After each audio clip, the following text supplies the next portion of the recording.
It's the main event. I'm your humble host, Stephen McCollum. After a 3-day weekend and 4-day weekend for some people out there, including 17-year NFL veteran Dale Hellestrae. Well, see, that's what happens, Stephen, when you don't have the wherewithal to go to new restaurants and go highfalutin like you and your beau. My boo. Your boo, My your boo. beau. Beau is a dude, man. Come on. I thought that's just a... I don't know. I took it as a dude. Well, you take things wrong a lot of times. Dale Hellestrae, everybody. Good morning, Stephen. How are you? Good. I don't know where your intro was left off at, so I'll just say your name and we'll move on. That's all we need to know. This is what's been on my mind. I couldn't function yesterday. I couldn't function all weekend. Uh-oh. Scotty let you down on Friday is the big question. At the member guest golf tournament, that's what we need to know. You didn't respond to my text that Friday morning at 6 a.m.? You obviously were busy all morning, getting all ready for the member guest tournament, lathering up, practicing your chip shots, all of that to where you couldn't respond to people. How'd it go? Well, I was going through my Tiger of his prime pregame, pre-round, routine, getting my 2-mile jog in, lifting some weights. Yeah, getting ready for the working out into a lather. Yeah. No, you didn't text me Friday morning. Yeah, I did. That was for picks or something. Yeah, I did. Yeah. I sent you my winning picks. Yeah, Saturday after I retexted you again. Oh, I had my mind. I get focused, Steve. When it's member guest, I get it. I kind of set up for the majors, just like those professional guys. I want to be peaking. I even texted you early. I was like, oh, because that way he'll see it when he's on his way there before he gets into golf mode. To answer your question, Scotty played his rear end off. And you did? I did not. Played well enough, though, that we ended up winning our flight. Oh. So we're going to win some money. We're going to win some prizes. And what a gorgeous day, gorgeous weekend for golf. Yeah, 70 degrees. Me? Yeah. Are you kidding me? While you're sitting in your little humble abode. I did sit at home. Sick. I did sit at home all weekend. Sick. Saturday I did go. I ended up driving up to Payson because Autumn's daughter was state championship for that's right. Palm and Cheer over at the old Coliseum, Madhouse on McDowell. I did not go to that because I just wasn't feeling it. Friday on the shows, I was like, yeah, I ain't feeling very well, folks. So, just I'll keep you posted on whatever. No, and it was just, stomach bug or something, which brings me to the programming note. Bruce Cooper's sick too. So he won't be until end of the week. He's not coming in. His is a throat thing though. He sounded like garbage when I spoke to him yesterday. Really? Yeah. Yeah. So I was almost like, stop, text me next time. Don't call me. So hold on here. So he's going to come in later on in the week. So he got something though. Explain this to me. Yeah. So the Palm and Cheer Championships. Yep. We're at Madhouse on McDowell or up in Payson? No, Madhouse. Oh yeah, no, Madhouse on McDowell, and then they had she had church camp same weekend. Oh, okay. So she wasn't able to go up on Friday with the church people because they made it to Saturday, and so she had to do that Saturday morning. Then they did awards. So that by the time that night, I was like, you know what, I need to get out of this house. I'll go drive up there. Took the EV up there, Dale. Made it no problem. Had to stop and charge it, though, once we got up there. So we had to sit there for an extra, 30 minutes to charge that bad boy up enough to get home. So it was kind of annoying. It does add way too much time to the trip. Yeah. But it was nicer being in that than a car, I thought. Really roomy. Yeah. But anyway, so we did that Saturday. So I did that, drove up there, came back down. Football games. I caught the end of the game. Once you get up into Payson, for some reason, my app wouldn't let me play the Broncos game anymore. So I had to wonder what happened in OT and everything and whatnot. So I had to go back and watch it. We ended up going into a sports bar up there. And so I just missed the end of it. So I had to go back and rewatch that. And then I, of course, sit down at that 17-0 lead that the NFL spotted the Seahawks in that game. And then drove home. That's all I did all weekend. That was it. Other than that, I just lounged around. Took the day off yesterday to recharge your batteries. Needed it. Needed it. So, so that was my weekend. How'd you do yesterday in the golf tournament? You, of course, You know, were you the celebrity or did you play with the celebrity? Well, it's funny because you were looking for like a super important term or whatever, but it was for the National Football Foundation. Yeah, I figured it had something to do with like a high school thing or something small. Yeah, and so Well, it's big. Well, but the guy that no, it's tiny. It was big. big. Just because of the guy that invited you, I went. That's a local like small thing. Another great day, fun. Wait, it was for what? The National serious. what? National Football Foundation. Yeah, okay. So they give scholarships to the kids who. In all seriousness, they do a good job. Yes, Yeah. they give scholarships to athletes with good grades. Yes. Who don't get full rides, and Yeah. it's a pretty cool thing. So It's a big deal. Yeah. fun day out at Arrowhead Country Club. Private course up there. It is. It is. It is still private. I don't know in this economy. When economies go south, people tend to not make their course private anymore. It's amazing how many there's courses and they keep raising Yeah. initiation. That's dues. because rich people are still spending money. Yeah. They haven't cut back I mean, yet. look at you. Oh no, I've cut back years ago. Yeah. I cut back like 2 years. I was like, oh, this is all going to end soon. I'm cutting all the way back.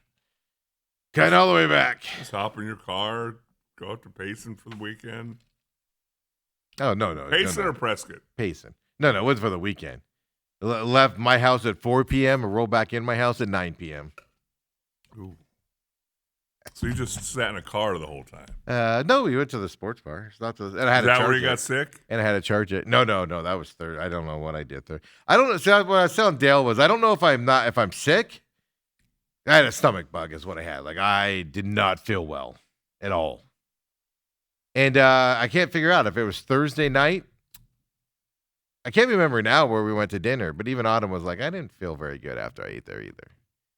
So I think I got something. And so you were willing to jump into a car and drive? I felt good at that point. I did. Okay. Saturday morning, I was like, "There's no way I'm driving across town and sitting at the Madhouse on McDowell for 4 hours to watch this thing. I might not make it." Yeesh. But they finished, I think, fourth. They got fourth this state. Okay, that's Yeah. pretty cool. And they did a small hip hop. Small just means the size of it. They didn't do the whole I mean, squad. the You had to earn on it, size and then of the hip hop. group. The group, yeah. Yeah. So it wasn't the whole group. They picked however many girls. It's that small one. They finished fourth in it. My favorite, the athletic director. He supported the cheer team. He went to the cheer team things, but not the pom team ones. Really? Yeah. So good for him. I'm glad he's still supporting everybody out there, all of his teams and everything. But the big news out of this here, Dale, is we have a 16th birthday we got to celebrate today. How did you know I'm turning 16 today? I know. First of all, congratulations.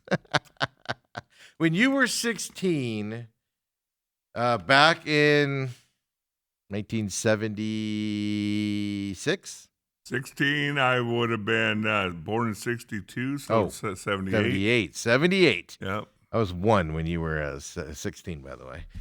How does that make you feel? And then, second of all, when you were 16, did you have any inkling that you'd be going to an SMU with a future Hall of Famer Dickerson and those boys? No idea.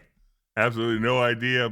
You thought you were going to be an NBA basketball player by then, I'm sure, right? You're like, I got the NBA. I loved basketball, but I had my goals in order. If I could play at NAU, that'd have been great. The old dream. They were shooting for the stars of sir. NAU back in the day. Yes, sir. Shooting for the stars. now you look back at that and you go, NAU couldn't have paid me to go there.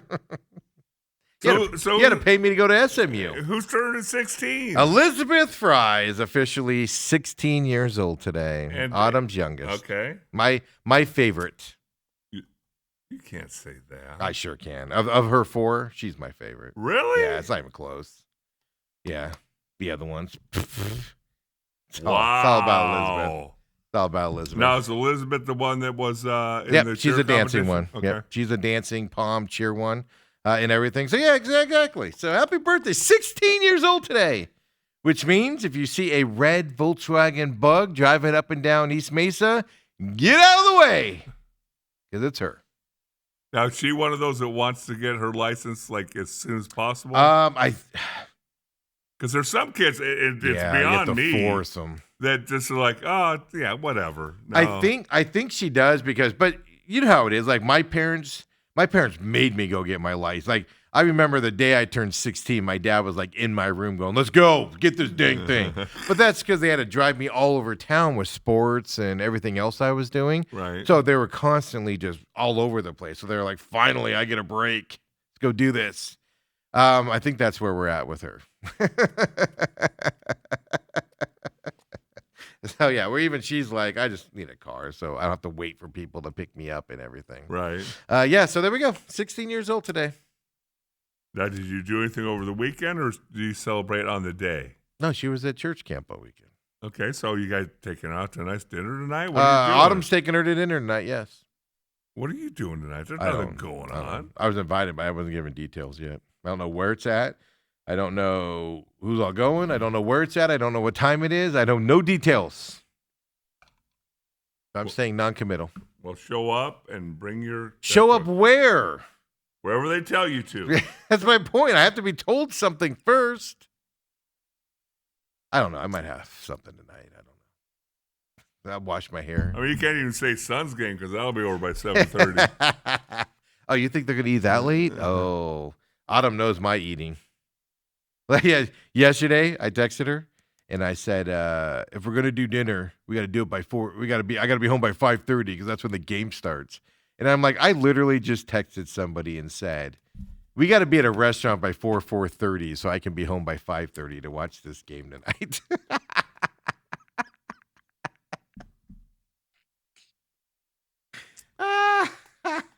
You in there with all the other 78. Oh no, it's old people too. Yeah. So I ended up cooking at home. We had teriyaki chicken I made, and ironically enough, we didn't eat till like 7. Yeah, I know. I was hungry. That's because I was playing Call of Duty with Ethan. So yeah, happy birthday, Elizabeth. Do you remember your daughters turning 16? What'd you do for your daughters when they turned? Your daughters are spoiled. What'd you do for your daughters when they turned 16? I don't know. I mean, That was, by the way, that was 20 years ago. But yeah, both their birthdays are next month. And they're going to be yeah, one of them's 34 on my 31. birthday. Yeah. So that is 16, 17 years ago. Yeah. You expect me to remember? Yeah, you don't remember? 16 is supposed to be like the big one. I don't think we made a huge deal out of it. Yeah, well, I'm not a big birthday guy at all, so I don't think we've ever, like, we go parties or tell them what to do. Like when I only just had hers, I was like, what do you want to do? She's like, nothing. I don't care. Just go hang out with my friends. That was more my style stuff too. So, yeah, like when I turn 49 here coming up in a month. Luckily, Dale will forget about it, even though it's his daughter's birthday. He'll forget about mine. But then too, I'll just be like, I don't care. Whatever. No party. No, Autumn makes a big deal out of it, and it annoys me. I just have to go along. All right, with well, we all know then. Don't send Steve a gift. No, please don't, unless it's cash. My So, best friend's hold got on. cash. What day is your birthday? Same as your daughter. We went over this Well, last you keep week. saying that, but you said the end of the month. Yeah, but you never remember what we talk about. But you said end of the month. Mine's the 17th. Of Michael February. Jordan's February. Yeah. We're not in February yet. Yeah, so February. Next month. Whatever. My birthday's the end of the month. Ethan turns 18 coming up here in a couple weeks. Oh, is he moving out? Yeah, he doesn't know it yet, but yes. Yeah. Yeah, so there we go. Birthday time around here, Dale. Fun weekend around the McCullums. That's good. And you got a 4-day weekend too? I ended up, well, yeah, but mine, well, no, I worked Friday. Not really. I heard part of the show. You mailed it in. No, you didn't. You might as well just. I'm running out of room to put on my trophies. You might as well just stayed in bed. There you go, folks. Thanks for watching. See everybody later.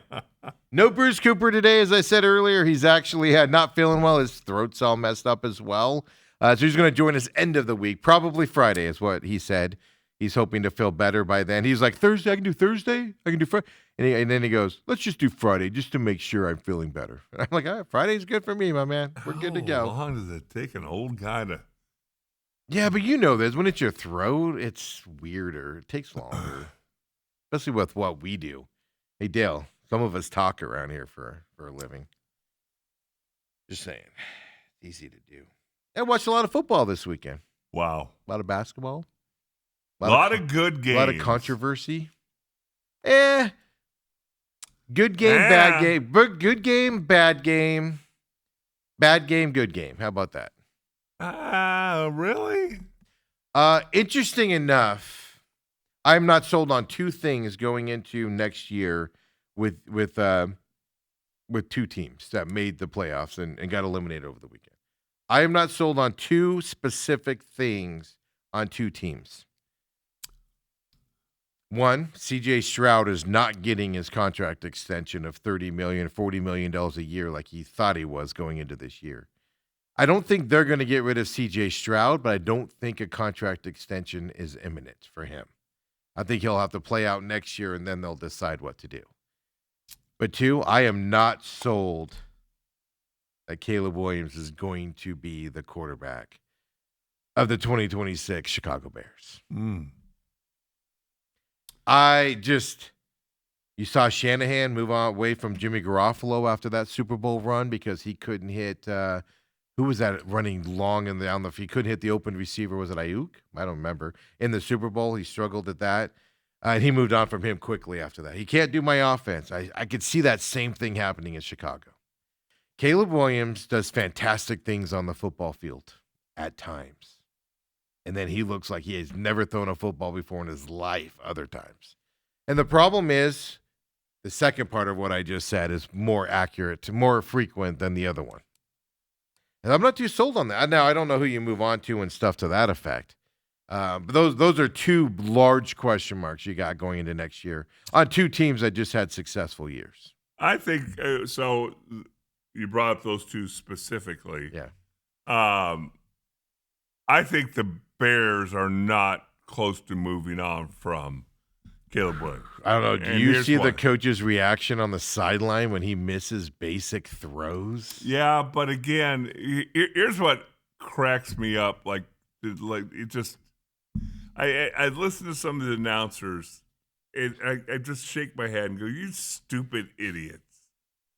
Like, Romo didn't do that game. So you're telling me that a 30-mile-an-hour wind in sub-freezing temperatures is not going to affect your quarterback play? Didn't he hurt his finger like on the first throw of the game? He got his whole hand, all fingers bent.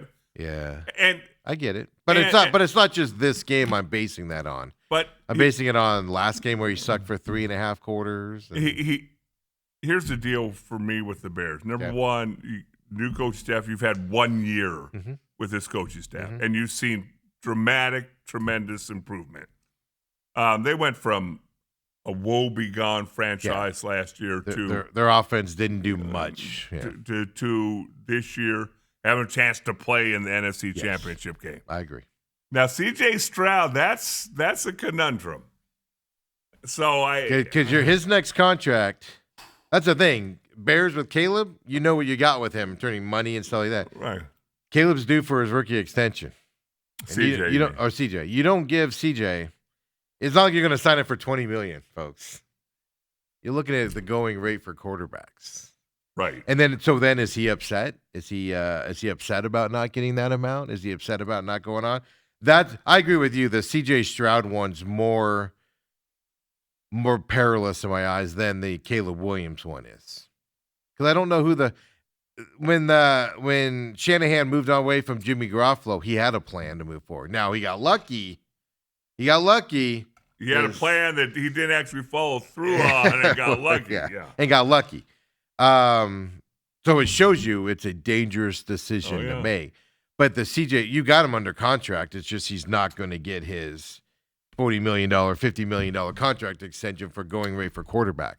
So what does that do to a young kid if you tell him no? That's the big question. Right. Going forward. But those are two things that just kind of hit me this weekend where I was like, but I'm just watching Ben Johnson's reaction after just simple plays, and he just like puts his head down and shakes his head on the sideline, and I'm like, I'm not too sure. I'm not too sure he's happy with Caleb right now. Now, like I said, who are you going to go get, et cetera, et cetera. But Yeah, how can you not? Again, I see them. It kind of seems like they could be in similar situations, but I see them in completely opposite situations. CJ Stroud, 4 picks. Now, again, he played awful all year. 4 picks in this game. But then again, you go, okay, well, we're rushing the ball for a 2-yard average. Yes. You couldn't run the ball out of a wet paper sack. Yeah. And then, like you said, they're playing in the cold also, Yes. which Texans don't play in cold weather. No. And again, I understand you can suck it up for one game. And I mean, even when the Rams won, you sit there and I see their quarterbacks. I always want to call him Matt Stafford. Who's the Rams quarterback? Matt Stafford. Oh, it is? Okay.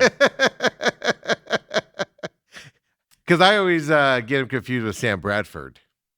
Yes. Okay, Yes. well, I think It's I Matt do Stafford. too. Yeah. Okay, Matt Stafford didn't. I always say the names wrong. He didn't play well Yeah. this weekend, He came in with a hurt finger. but he found a way to win the game. That's what I mean. A veteran guy can figure that out. Like Matt Stafford's first throw, airmailed it. Yeah. But he came in. Remember, he hurt his finger last week, Yeah. sprained finger last week. But yeah, a veteran guy, you'll have more faith in figuring that out as you go on, whereas a younger guy. But I mean, they're, 4-year, fully guaranteed rookie contract with the Bears there for Caleb. So you don't have to sign him till the end of next year. Right. So I agree with you. I don't think you move on from Caleb this year because you get him at that lower rate. Right. Well, CJ is right. eligible for it. You can't give Caleb anything else. Now, this is where, the Cardinals got into a conundrum because they did sign Murray. This is the problem. You tell CJ no. What does Right. that do? What does that do? And see, again, I look at Does he take all his stuff off of Instagram? I look at CJ, and now here's the team who's been to the playoffs regularly. Yep. And every year with him? And 3 they years can't, now. and they can't win a game. They can't get past that divisional round. But the Bears are like on the upswing right now, and new coaching staff to make the playoffs first year. Yeah, and I agree. That's the other side of it. The Texans were on the upswing last year, and then they took a step back. Not their defense. Their defense ended up Right. after the first 5 games taking a step forward. Right. But their offense definitely regressed this year. Now, also in this game, don't forget he was without Nico and that. But for CJ, I'm looking at the whole season. Well, actually, for both of them, I'm looking at the whole season, not just this game. Just CJ, man, he's regressed a lot. And like you said, no running game. Nico gets hurt in the last game, not able to play this weekend. No receivers other than him, basically. So, I mean, you could put all that on him. But, man, when you're about to commit $50-something million to a guy, you take everything into account. So those are the two things that just kind of hit me this weekend like, ooh, tough decision for the Texans. Right. I'm not, like I said, I'm not saying, Caleb gets moved on this year. I'm just saying it's something to watch. Where after next year, you could see them posturing to what their next move's going to be if he doesn't keep improving going forward from that side of it as well. So just, I don't know, just weird things that hit me on a weekend. That's all I'm going to say. Watching football. And you sit there and you're telling me good game, bad game, good game, bad game. The Bills Broncos, that was a heck of a That was a football fun game. Yeah, thanks, ref. Thanks. Thanks for that. Yeah, that's a whole nother thing we can. I'm not even talking about the controversial catch that wasn't a catch. It turned into an INT. Just what are you doing in overtime? What are you doing? Well, it's cold. They want to go home. So you stupid. Stupid. Obviously, See, Sean Payton sold his soul to the devil, Dale, to win that game. And what did the devil do? Took his QB away. Jared Stidham starting now. So that's what happens when you sell your soul to the devil and you're an evil person. Curmudgeons come coming. And the devil waited till the second to last play of the game to make sure his ankle was messed up enough. What happens, folks? well, all I'm going to say is obviously the Seahawks 49ers 49ers just ran out of bodies, ran out of gas, When, ran out of that opening kick Yeah. ran back, and Yeah. I went, "Oh God, this is over. yes. This is gonna be ugly." They fought. They still fought, though. They still fought. You have They- no offensive weapons. No. Zero. I mean, I don't remember who the other tight end is. Not Kittle, the other guy that played. And I'm like, that guy would catch the same balls Kittle would. But it's like literally like he'd catch it, and I'd be like, ooh, like almost like he stopped immediately. Whereas Kittle would have gone and got 5, 10, 15 yards after the Right. catch. And that guy was just kind of like in mud after he caught it. It was painfully obvious to watch. Yeah. Yeah, so then if you're sitting there watching that game, Seattle obviously a really, really good defense. But again, when you sit there and look at CMC, 11 carries Yeah, for he- 35 well, yards. He got hurt. They eventually took him out. They Yeah. kept him in there, and they eventually were like, all right, kid, come sit down. Yeah. Your supermodel girlfriend, your wife ain't going to like us getting you hurt on the last game here, so go sit down. So I'd say 3 of the 4 were good games. They were all entertaining. Even that Seahawks, the 49ers one toward the end was still kind of fun to watch. I didn't get bored of it. I was driving, so I was listening to it. Well, I had nothing else to do driving back down the mountain in if my you're- EV. If you're gonna miss a game, that was a game. Yeah. To probably That's the other reason why I was like, oh, I can drive up there with Right. her. Keep her company on the drive up there, kind of a thing. such but a sweet guy. I know. I don't get enough credit for it. No, you don't. Indiana won the championship. We'll talk about that coming up. I got the way too early 2026 top 25 for you, Dale. Come on. You're not interested in this? The only thing I was interested in last night watching that game was Mark Cuban, however much money he gave this year. They never announce how No. much he gives. It's I'll put it this way. Several $1 million because it's a tax write-off for him. So. And I watched. They showed him a couple times on the camera. And They interviewed him? Was that before the game or after the game? I don't know. I didn't did watch not it. hear the interview, but I saw the interview. I just but- watched his face, his body language, and I know he's sitting there going, "This is really fun." Hey, you need a little bit more? Need a little bit more? You think afterwards when they won it, he just walks up and shoves a blank check into the guy's pocket. Just let me know what number you put in there. Call my buddy and call Greg and tell him what number you put in that you need going forward. And my goodness, I don't care, college or NFL, my new favorite player, Fernando Mendoza. He's a gamer, man. Oh, I just don't. Okay.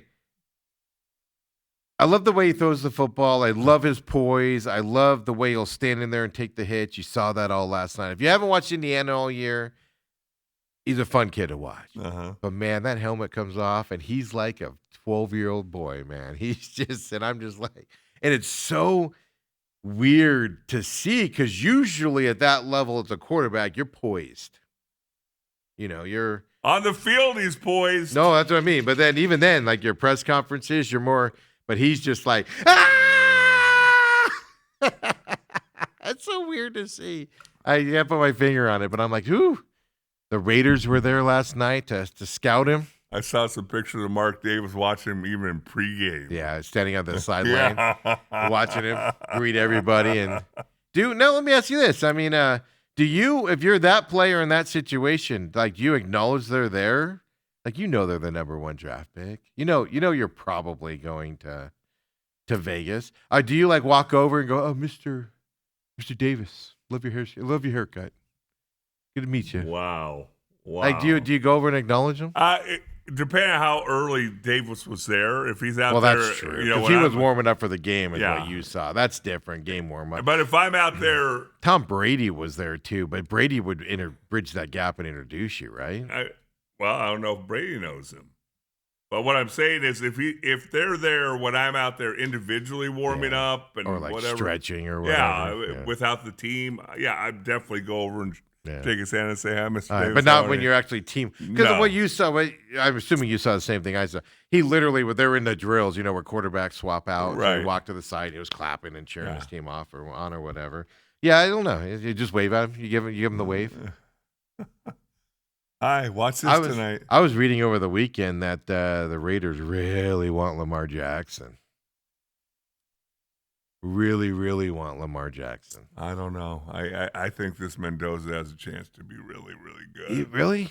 Oh yeah. I Yeah. agree with you, but like I said, it's that weird because on the field he's got something that quarterbacks just don't have anymore. I mean, that shot he took early in the game. How on When he handed God's the ball, green? when he handed the ball, Yes. off? Yeah. How on God's green earth is that not called? I know. Well, did you see Signetti at halftime and she was interviewing him? She goes, "What do you guys need to do?" And he goes, "Well, there was 3 personal foul hits on our quarterback that they're called. Yeah, we got to get that all squared away." That one was egregious. That one was bad. Crown of the helmet. Crown of the into helmet to the underneath the chin. See, because I thought there was a rule where if you're carrying out a fake, you're free game. Yeah, but he wasn't carrying out a fake. Yeah, he had to. Well, it was clear he didn't have the ball. Let's put it that way. Yeah. To the guy he was running. And it wasn't I'm zone reading and I'm going to carry out. I'm running full speed. Yeah, he showed me his toughness last night. I'll put it that way. He showed me that, he's not one of those quarterbacks that takes those hits and then whines all the time. He was just like, let's go. I seen him. So that, and then obviously the touchdown run where he's Superman parallel to the ground, and he knows. Well, just the moment in that game, also, Yeah. like Miami was in this game at that point. Yeah. And that was a 4th down one, right? 4th and 5. Yeah, and he does that. That was John Elway Yes. in the Super Bowl. Yes, ran over somebody, dodged somebody, and then went airborne. Yeah. I don't know. I agree with you on the field side of it. It's just the Raiders, though, man. They're so awful. But if you're a head coach and you're getting hired by the Ravens, are you going, I think we should get rid of Lamar in your email, well, I'll put it this way. The Ravens have fired everybody because Lamar doesn't want to work with them anymore. So that tells you Lamar's got a say in that. So I think those are just speculation and rumors, but there was a lot of it this weekend I was reading. A lot of it. It's fair, What if the Raiders were going to give you every draft pick for like 3 years for Lamar Jackson? Why would you do that? Because the Raiders are going to pick good. They're going to have good draft picks, even with Lamar. See, Baltimore now this year they're getting old. Defense wasn't as good. That's the problem. Well, their defense has been going down the last 2-3 years. But this is the first year their offense looked terrible. But the last 2 or 3 years, they were healthy and they were good and they had a chance and they couldn't get it done. Yeah. I mean, McDermott loses his job because they can't. Well, that's okay. So this is an interesting time in the NFL. Yes. The 3 longest tenured coaches all unemployed this year. We went over that. I was shocked that McDermott had been there for, 9 years, 8 years, 9 years? I think it was 9 years. The Buffalo Bills sucked before he got there. It's kind of like Andy Reid in Cincinnati. Kansas City didn't win anything. They popped their head up every once in a while, but they didn't win jack crap. It had been a while. Till Andy Reid gets there. Same thing with McDermott. I don't know. I could see some parallels here in Arizona with McDermott. And we're going to end up with Vance Joseph instead, Dale. Well, it's kind of interesting. Salah's name comes up, and I know we'll get into all this as the show goes along. He's in the Titans now. It kind of sounds like they're not going to let him leave the building. Here's what's disappointing to me. The Cardinals, if they had a plan, the guy that they're targeting obviously wasn't Sean McDermott because you didn't know he'd be available. Right. If they would have lost last week, I told you guys, Sean McDermott and Matt LaFleur are going to become available if they lose that weekend. Now, the Packers ended up keeping him, to the dismay of a lot of my Packers fans. But Sean McDermott winning that game against Jacksonville, I was like, oh, they're going to keep him now. Right. Whatever. So it was kind of shocking they let him go after he won the first game. But the Cardinals obviously were like, we're waiting for McDermott to become available. Now we're going to go get him. They have their eye on somebody else. And that's what and Salah wasn't in that mix. But I also think, okay, how bad is this? When you look at the Tennessee Titans and go, that's the franchise I want my second chance with. Because if Salah's not successful, or at least some success in the second stint, he ain't ever going to be a head coach again. You get 2 chances in the NFL, usually, and you're done. Well, I guess if you just look at it from a 30,000 foot imprint, what the Titans offer is you got to decide, do you like this quarterback, this rookie quarterback? Obviously. And they got $100 million in salary cap. Okay. But who's signing in Titans land? Oh, money talks. Hey, Nashville's a fun place. Okay. Yeah, but the team's terrible. Well, not well. Mike Vrabel was successful there, and they were still like, "See you later, Vrabes. We don't need you here no more, kid." Doesn't that send you a message? I will. There is something though. I was thinking about this yesterday when I saw he was in Tennessee. I was like, "Oh, the Cardinals are going to not have a chance at this." I can understand Robert Saleh not wanting. He knows what the Niners has. If you get my drift, he knows what Seattle has. If you get my drift, right? I You knows know what the I'm saying? Rams have. He knows what the Rams have. If you know, yeah. And for your second chance, you're gonna go. I'll go to Arizona. They'll be able to compete with these three teams for the next 4 years that I'm a head coach. I can understand going, man, those Titans are looking pretty dang good right now. I have a chance there to turn it around. So I can understand that. Same thing with Clint Kubiak, though. Why would he come here? He knows what he's got, and he knows what the Seattle Seahawks have. He knows what the Rams have. He knows what are you doing coming to Arizona? What are you going to bring here? Well, again, what you brought up, and you didn't, I think, emphasize it enough, the difference between Kubiak and Salah. This is Kubiak's first opportunity to be a head coach. Yes. So you can fail. Like Jonathan Gannon is going to get another head coaching job. He's going to go to Dallas and fiddle-faddle around. And I mean, Drew Pensing is going to get another offensive coordinator job. Bye-bye, Detroit. Yeah. My favorite part of that, Robert brought this up, funny, because I kind of missed it. Robert nailed it. Ben Johnson, Pensing and Ben Johnson coached together and wherever, Wake Forest or wherever the heck they were before, Boston College, whatever it was. So they know each other. And Ben Johnson recommended Pensing. And Robert said, kind of devious of him to recommend Pensing to his division foe.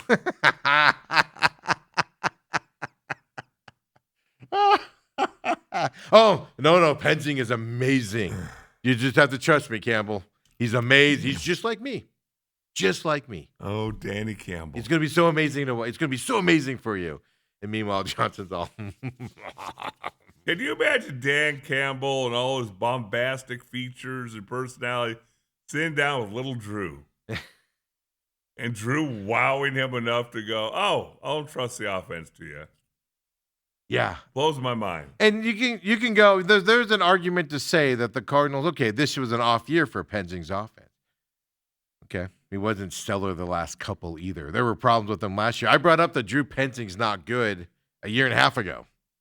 Last season when they were 1-8 games and stuff like that. Robert says, a lot of the Titans, they're going to hire Bud Kilmer, aren't they? Sweet reference. Then Robert also says, funny how it was a big thing that Texas Tech spent a bunch on their team, but the Indiana Cuban spending went mostly under the radar, but not even close to the same level. Indiana, if you don't know, Indiana has like 2 5-stars on their team. Like they have like none. It's all older. They're all kids that are like 23, 24. They're at the end of their college career. They don't go after those big spenders. And that was what Mark Cuban said in that interview I saw. It was, and I don't know if it was before the game. It had to be before the game because afterwards he would have been sloshed. So it had to be before the game. He said, the day you start going after the big money NIL guys is the day you start losing. He said something to that effect. Right. And it kind of hit me like, you know what? That's an excellent point. And ASU's doing that. They're going and getting these younger mid-tier guys that are really good at that level, the level they're at, and they're bringing those guys in, not the big commanding money guys. And that's what Indiana's built on. They were going up against a Miami team that spends the money on the people. And Indiana just gets those guys that have been kind of pushed aside. Any of those kids on Indiana, including their quarterback, Mendoza, went to any other school, I'm not even sure they're playing regularly.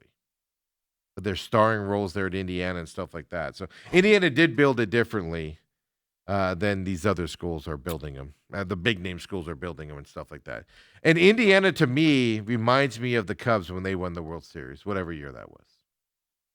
That's that good of a story for Indiana. Might even be better. I think it's even better. Might even be better. Because the Cubs was professional and they could have spent the money. They chose not to, kind of a deal. Lovable losers. Whereas Indiana just couldn't compete with any of those guys. And then they didn't go out like Texas Tech did and just go, when you're paying a defensive edge that's going to go like fourth in the draft here coming up, $10 million to come to Texas Tech. You're jumping a shark level at that point. Yeah. Indiana does not have any of those kids on that team. They had a lot of James Madison guys. Yeah. So they just went out and got kids that work together and are team guys. So this story rivals that, because I was thinking that last night. Like, this is good? This is like the Cubs winning. Like, even I'm not a big Cubs fan at all. But that year the Cubs won it, you were kind of just like, man, the generations of people that are excited right now because their parents have died and they were huge Cubs fans, and they were going and sitting by their grave sites and listening to the game and telling them that the Cubs finally won it and stuff to that. That's what Indiana did last night. And those stories, that's why we watch sports, for these stories right now, not this other bull crap that's happening out there. Interesting, because I was shocked to hear that the Indiana alumni base is one of the largest in the country. I think I said this on air before. Indiana gets money spent on it in terms of their people and stuff like that, the donors and brokers. It just all went to the basketball program. Right. They were like, don't even put this in the football program. You could all basketball. Now, I was reading that the basketball program's actually taking a hit right now because everybody wants all their money to go to the football program. It's absolutely amazing, because we were sitting there watching with a group last night, and they kept showing where they play their basketball game. Yeah. Whatever they call that, Alumni Hall or whatever. I don't know what it's called today. Hoosiers? And how many people were in there. Yeah. And, 3 years ago, 2 years ago, if you said, hey, the Hoosiers are playing on the road. Yeah. Hey, guess what? It might be a playoff game. Would you all come and watch the game in the Alumni Hall? I read a story of a guy. It was kind of joking because he had that's why it caught my eye. He was kind of joking. He's had season tickets to Indiana football for him and his kids for like 40 years. Right. And like his kids never want to go. He just goes every year, and he's like, I get a whole like section to myself. Right. He goes, boy, that's all changed changed last year. Parking, I gotta leave early. Yeah, so he was actually complaining about it because he was like, I'm just so used to like not being good and not being well and all this stuff. And he's like, no, that kind of made me laugh a little bit. But I think this is why we watch sports, for these types of stories. You can say what you want about Indiana being a Goliath and things like that, but compared to Miami, compared to Ohio State, compared to Texas, not even close. Yeah, they spend money, don't get me wrong, but not at that level. If I was to compare it, I'd say they're like more like the Diamondbacks of college football. You have all those big spenders ahead of you, but you are spending enough money to compete, but you have all those big spenders still ahead of you that you have to overcome to get there and stuff like that. So when we come back here, we'll keep it rolling. Get more into that. Suns talk. Woo, Suns just possibly... Life got a little easier with staying with that 7th seed and maybe fighting for that 5th and 6th seed with a certain injury that happened over the weekend to a rival team. We'll talk about that coming up as well. Back-to-back tonight. But more importantly, Jalen Green's back tonight on the court. Come on back, folks. Minimits.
Oh, we're back here. Main event, of course. And folks, we're back here on this Tuesday.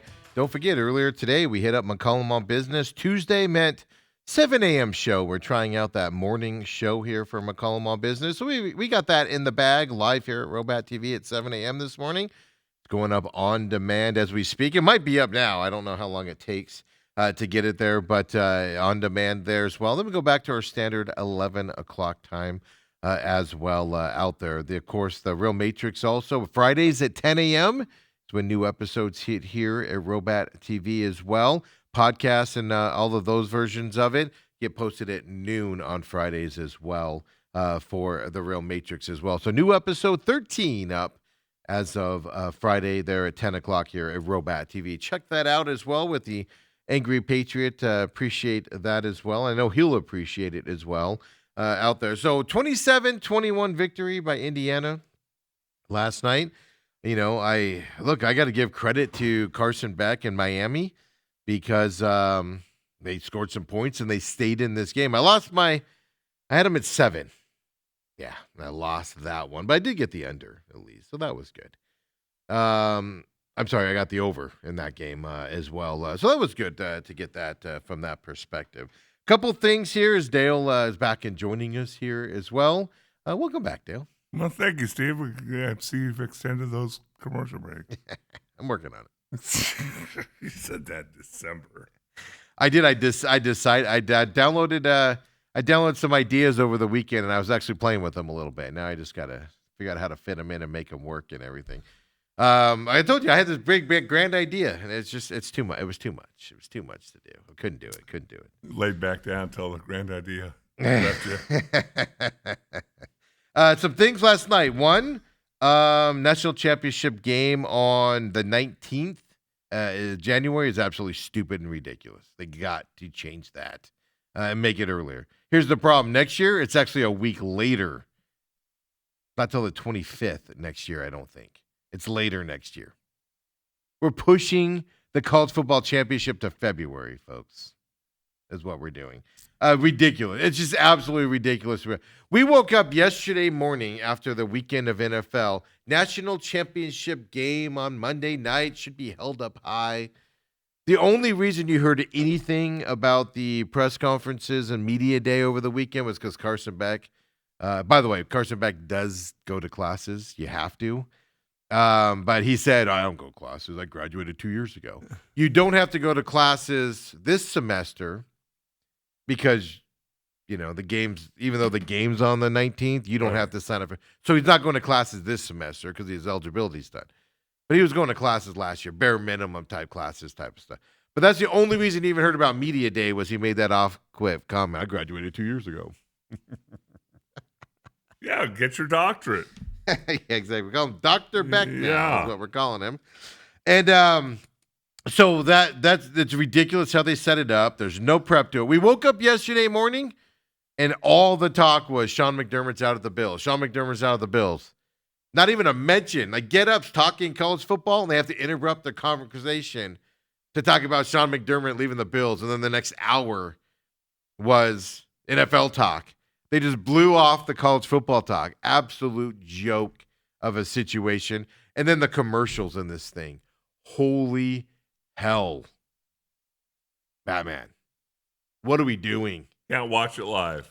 Oh, my I God. can't watch it live. You couldn't.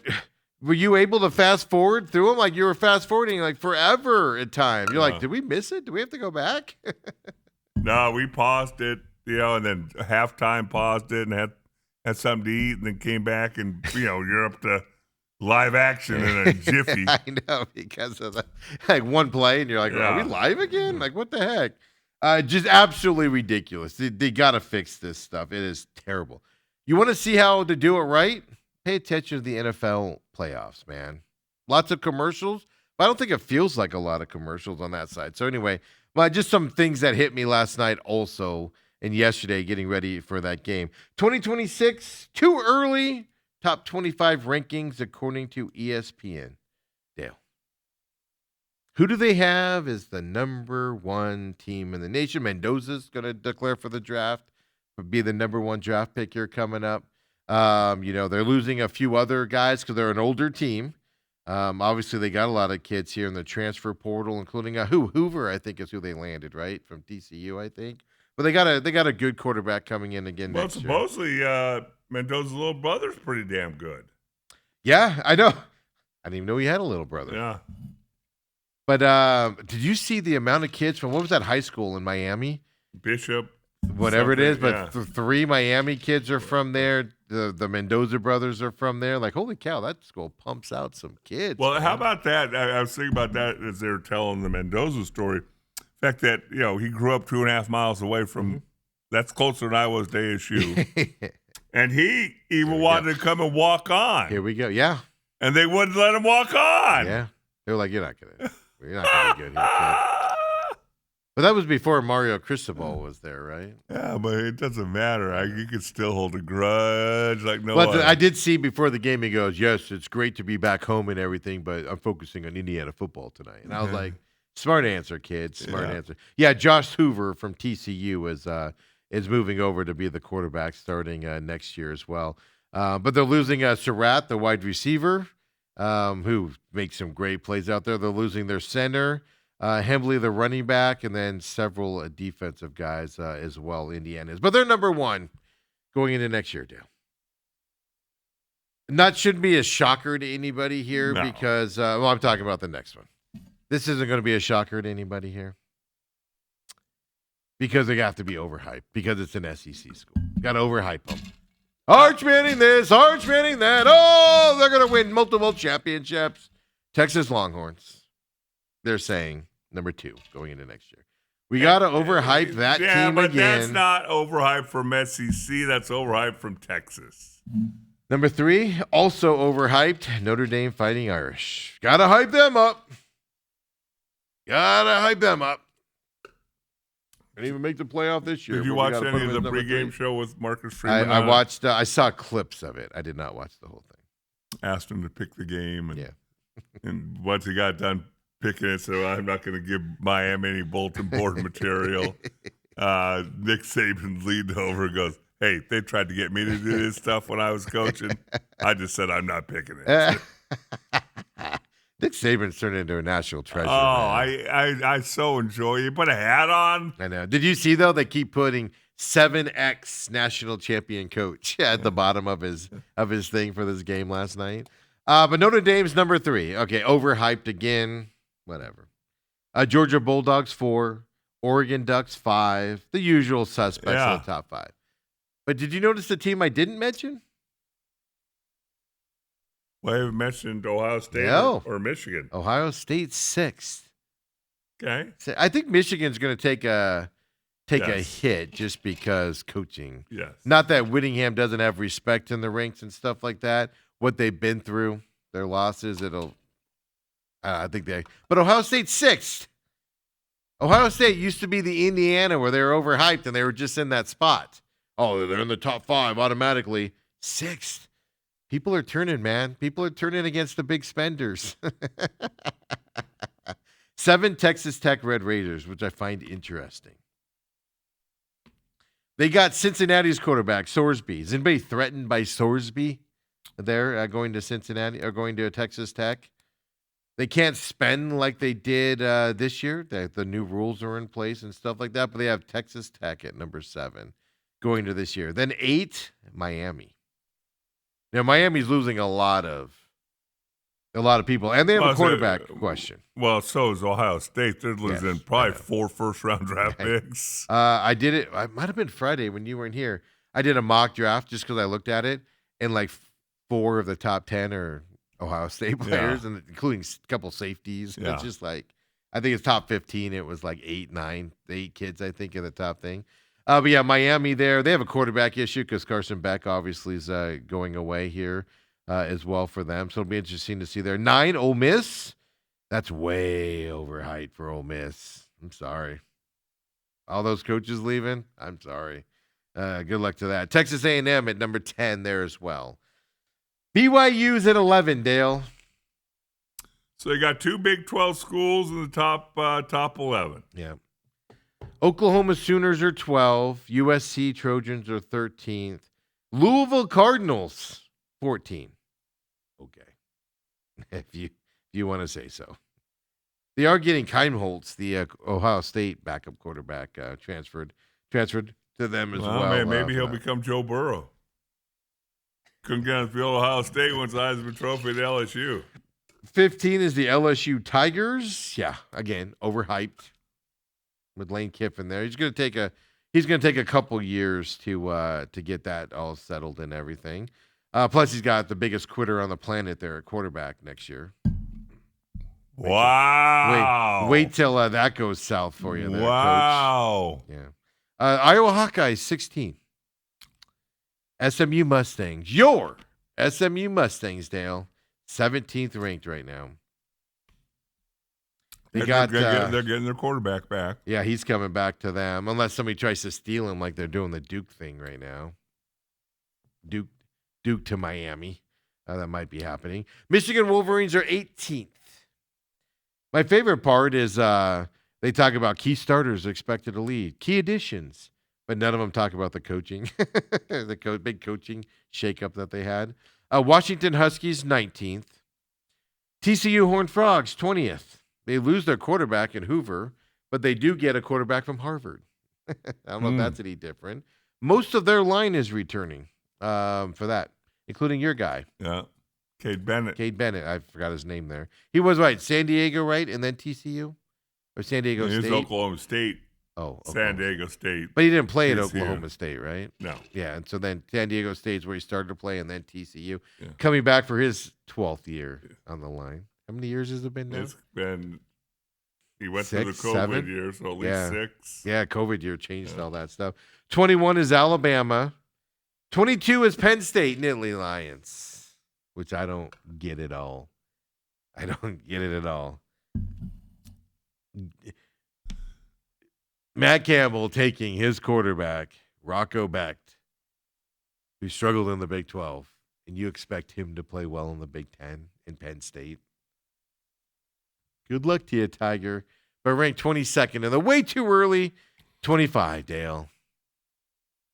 So you spent your weekend between that and the 2026 NFL mock draft. This came out last night after the deal. Yeah.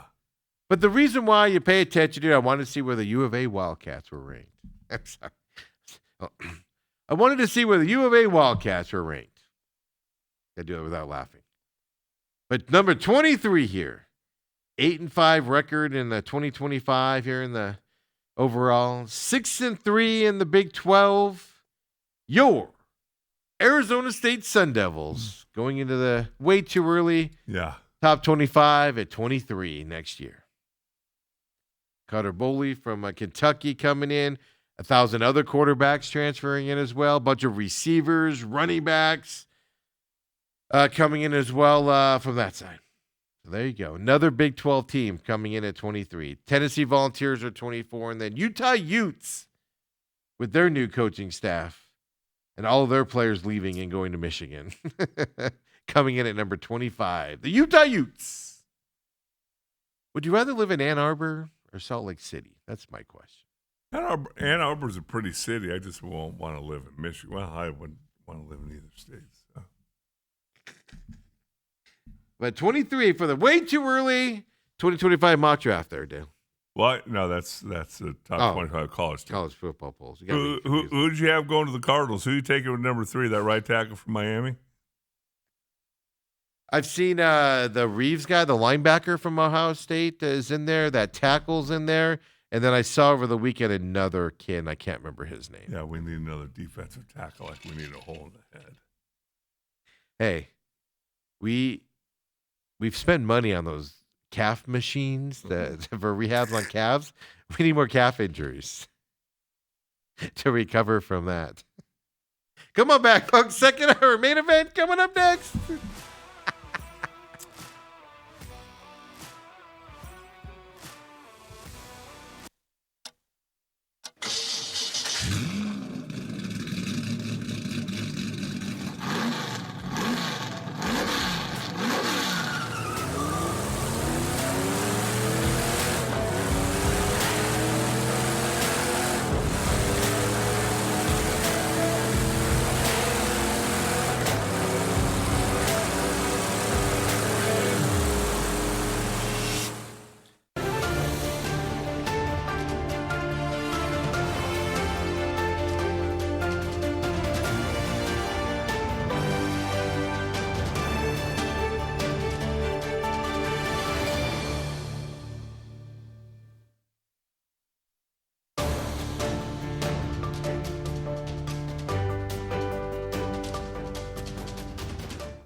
And we're back here, second hour main event on tap here for this Monday as well. I'm your humble host, Stephen McCollum. And of course, you know him as 17-year NFL veteran Dale Hellestrand. I mean, I'm watching the video right now, right? Number 4, Fletcher for Miami, taking swings at Indiana's lineman.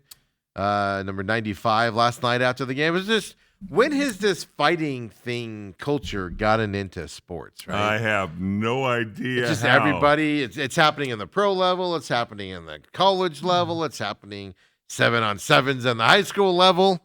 Over by my house on Saturday, I was telling Dale the story of all the police cars swarming past us on Saturday. Saw that all over Twitter. Yeah, and it's just like, what? Why all of a sudden, especially on 7-on-7s, 99% of you guys aren't going to the pros or getting a scholarship to some school. So what are your expectations here? Well, the thing is, and one of the guys I was golfing with yesterday is a guy named Brad Sesmat, who's heavy into the high school. Yes, scene. I saw his tweets.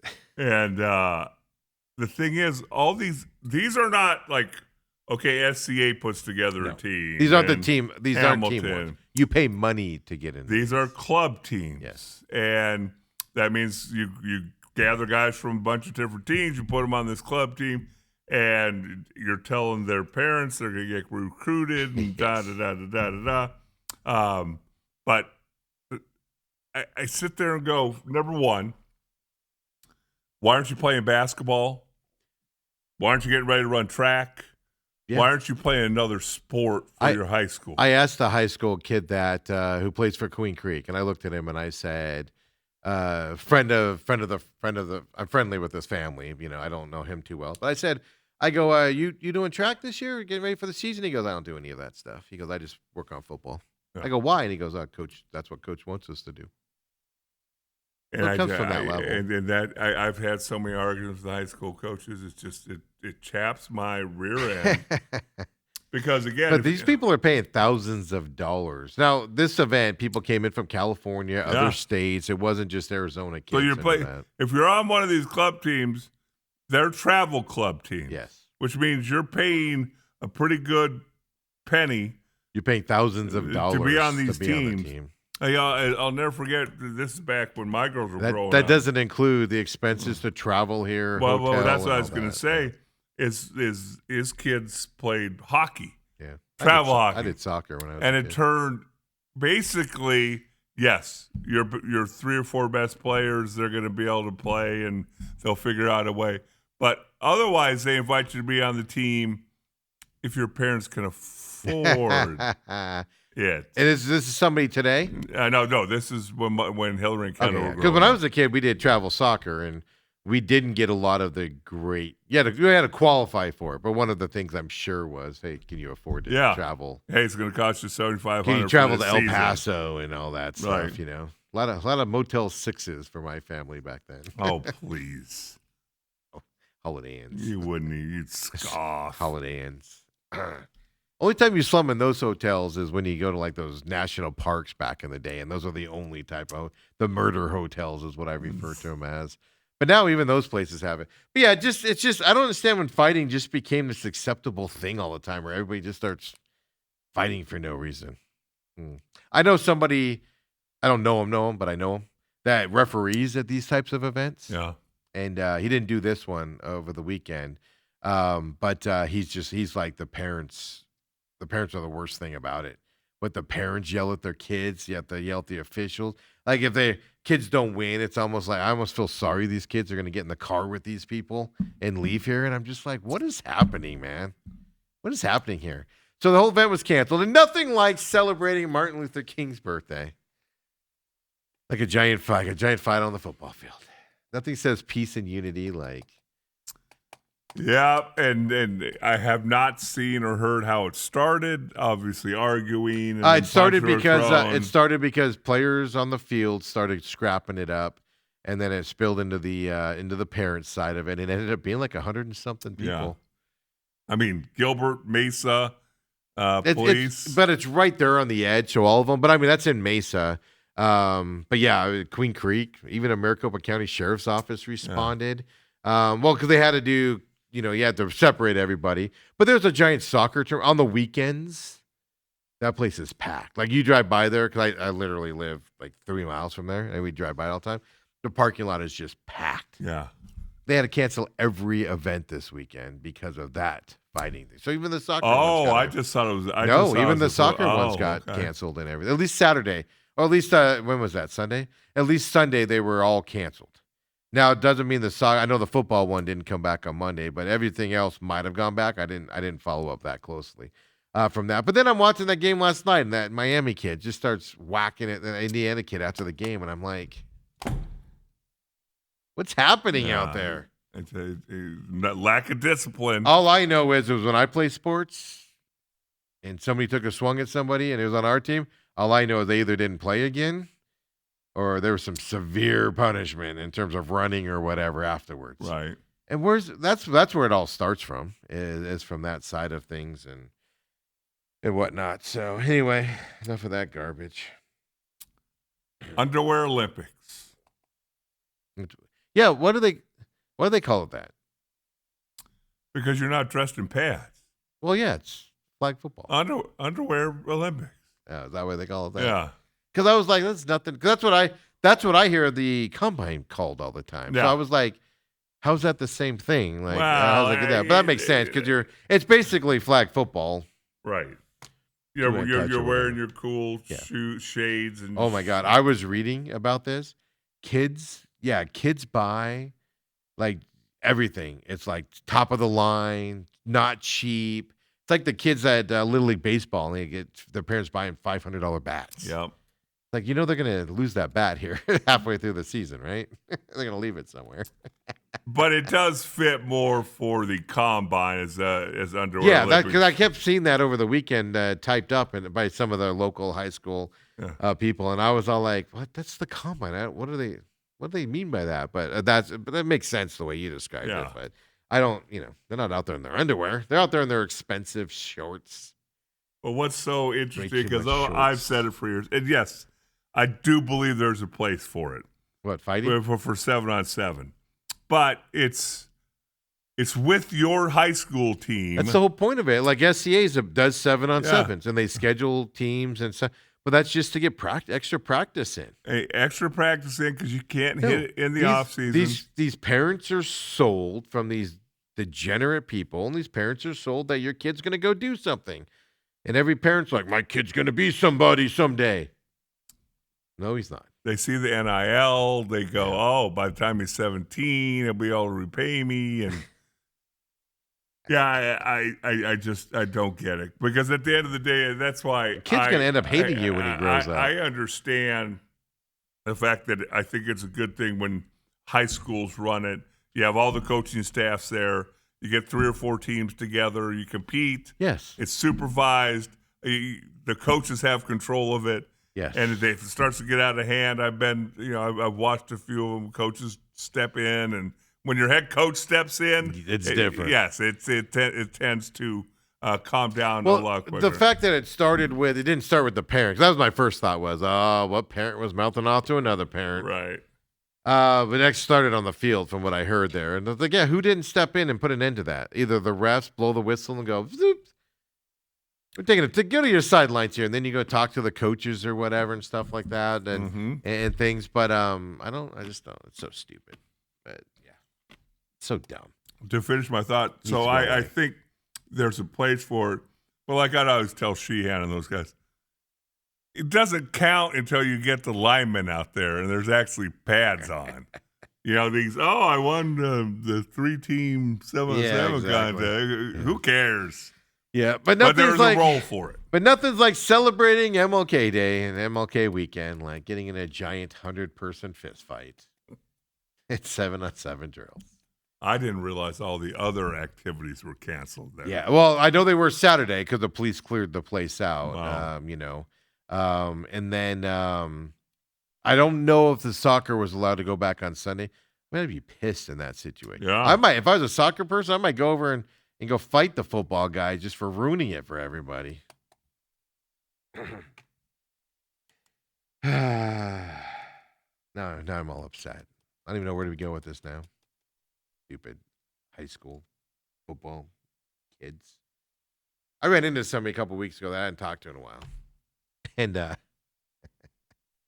like literally was talking about his kid. And he was all like, oh, my kid, the doctor's trying to decide because we know he's going to grow up to be like 6'2", 6'3", and doctor's deciding if he needs to put weight on him and stuff like that, for football and everything so he can get ready for his high school career and stuff like that.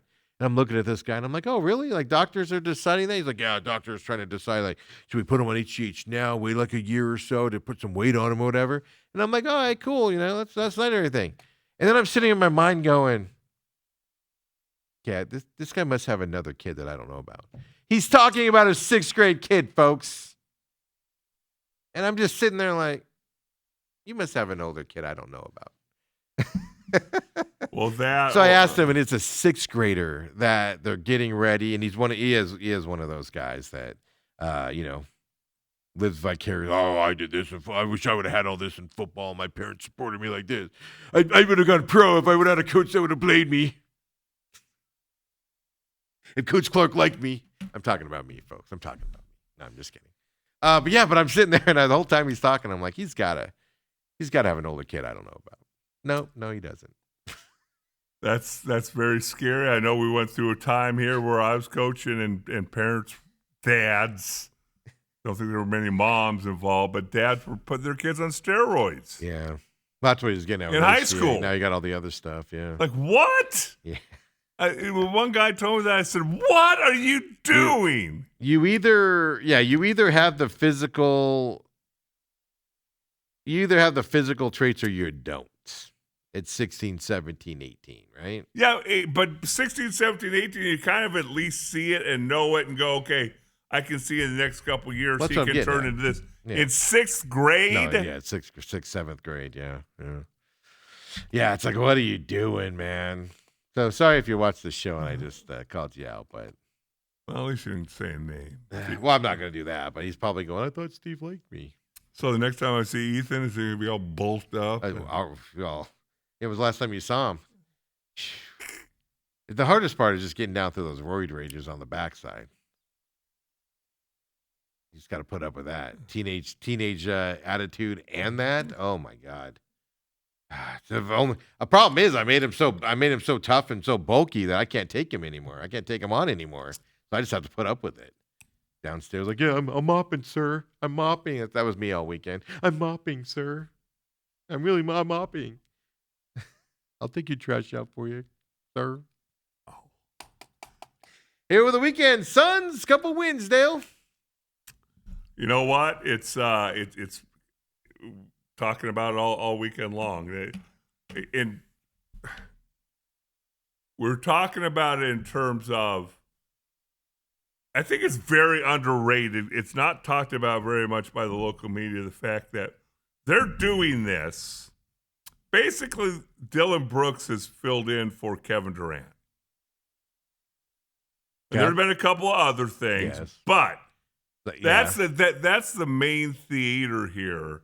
And Dylan Brooks is not 75% of Kevin Durant as a pure basketball player. But I would actually argue Brooks, Gillespie, and Jordan Goodwin, they combined have filled in for what Kevin Durant should have been here.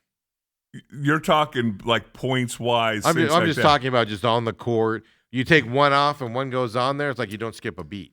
That's what I'm getting at. I'm just talking about attitude. Oh, yeah. Well, hustle, camaraderie. Right. That little poodle down the road that yaps all the time has more attitude than Kevin Durant does. And so it's this, in my mind, is the ultimate addition by subtraction. Absolutely. This is what you point to from the future on addition by subtraction. You get rid of a guy who he said he wanted to be here, never acted like he wanted to be here, never played like he wanted to be here. For a couple guys who you wouldn't swap them one for one. Actually want to be here. And love the game of basketball. Yes, But that's crazy. That's absolutely crazy. So 105, what was it? 105.99 or something like that. 106.99, something like that over the Knicks. Well, remember now, the Knicks game, they had lost 2 in a row going into that game. And I was convinced on Friday they were going to lose 3 in a row. Yeah. I'm like, oh, we're going to come in on Monday and talk about a 1-3 road trip so far from that perspective. And the Knicks game actually surprised me a little bit. They showed up. And that's what I like about this Suns team. This Suns team, any other year, that Knicks game was a loss and probably a blowout loss. Mm-hmm. The Suns fought hard in that game to win it and get there. Yeah. And then they follow it up 2 days later, last night, against the Nets, who the Nets are a bottom feeder team. Did they play perfect? No. They let the Nets stay around in this game, especially at the end there. But they get that 126-117 win from that. That's a letdown game. We're prone to say this would be a letdown game after the surprise win against the Knicks, right? Yep. The way they played against the Knicks. And they go out there and just get it done on top of it. Game 1 of the back-to-back, right? Is where they get that done. So overall, I mean, this Suns team is just fun to watch. And I think part of the problem is people talk Suns, but they don't go in depth on Suns because the NFL's still out there. Cardinals looking for a coach. There's a lot of stuff to fret about from that front, right, and everything. But then I saw that he was available, Jalen Green, last night, but knowing it was a back-to-back, I was like, well, which game is he going to play? And I like what they did. I like that they kept him till tonight's 76ers game. Because what happens on back-to-backs for most teams? They're tired. They struggle a little bit. Things to that effect in the NBA. You're going to get a guy pumped into this team tonight that's just going to bring so much energy to this team against the 76ers. I like how they did that. Because if you would have played last night against the Nets, all right, then you lose that for tonight, and you kind of get that back going into that. I just think Jordan Knott's the plus here. Jordan Knott's what they thought they were getting with Vogel. Jordan Knott's what they thought they were getting with Coach Bud. Jordan Knott is the guy that is doing everything. Yeah. And Coach of the Year, he's got to be a Coach of the Year candidate, and he's got to be close to leading it at this point. I know there's some other guys out there, Right. you got to think about as well. So after Devin Booker sat out one game, he's been back the last couple as well. And this team is just a fun team to watch going around. They're going into this deal. So they're 2-2 on this road trip now? Yeah. You feel better about it than when they started 0-2?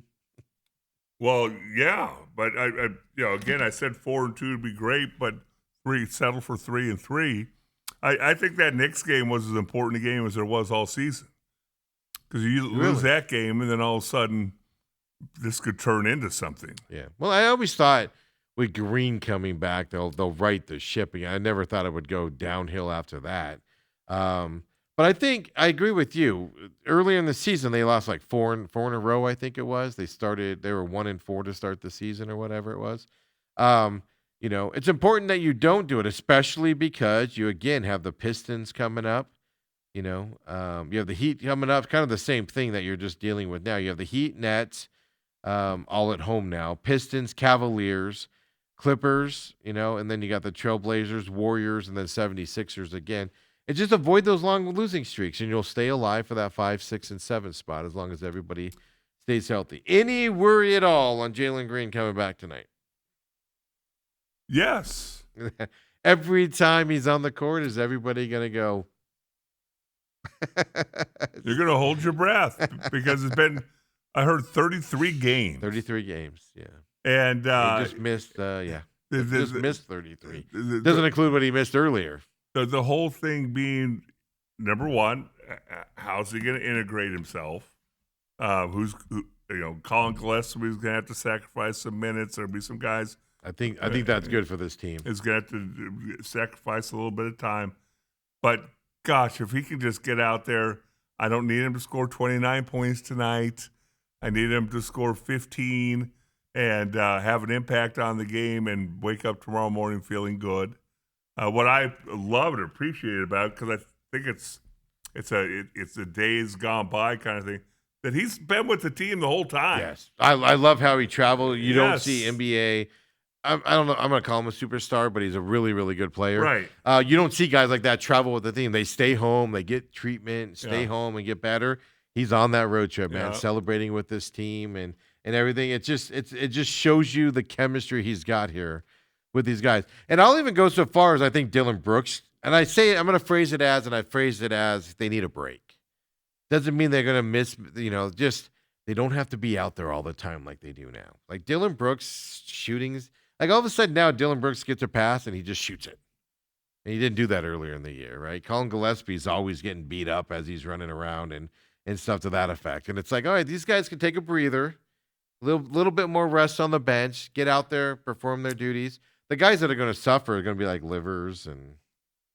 Well, he doesn't play anyway. I played last night. I played, 4 minutes last night? Okay. I know. But in all seriousness, those are the guys you're going to see get pushed down Right. as well. But here's the other thing in terms of, 76ers tonight, second back-to-back. You're going to want to watch it, folks, because he is back. I don't think we saw it in those, 5 quarters that he played before he re-injured himself again. I don't think people understand. Now, his repertoire or his reputation in Atlanta or in Houston was he won't take the final shot. You don't want the ball in his hands late in the game. Well, we don't need that, right? We got other guys that can do that. Right. But I think people are going to be floored by his athleticism the more and more he plays here. This kid is going to come and do some stuff on the basketball court. Now, you just got to hold it up there. I don't know, 2 hamstring, that worries me a lot. Now, I do like how he apparently didn't have a setback. They just wanted to rest him some more. I do like how they kept him out even longer. Well, obviously their situation. They keep winning basketball games. Exactly. Didn't need him back. Right. Help that. It'll be fascinating to see how Dylan Brooks adjusts because, his shots will probably go down. The thing I appreciate about Brooks, though, is the fact that he's shot more as his shot has fallen more. Yes. You don't see a 2 for 15 performance from him.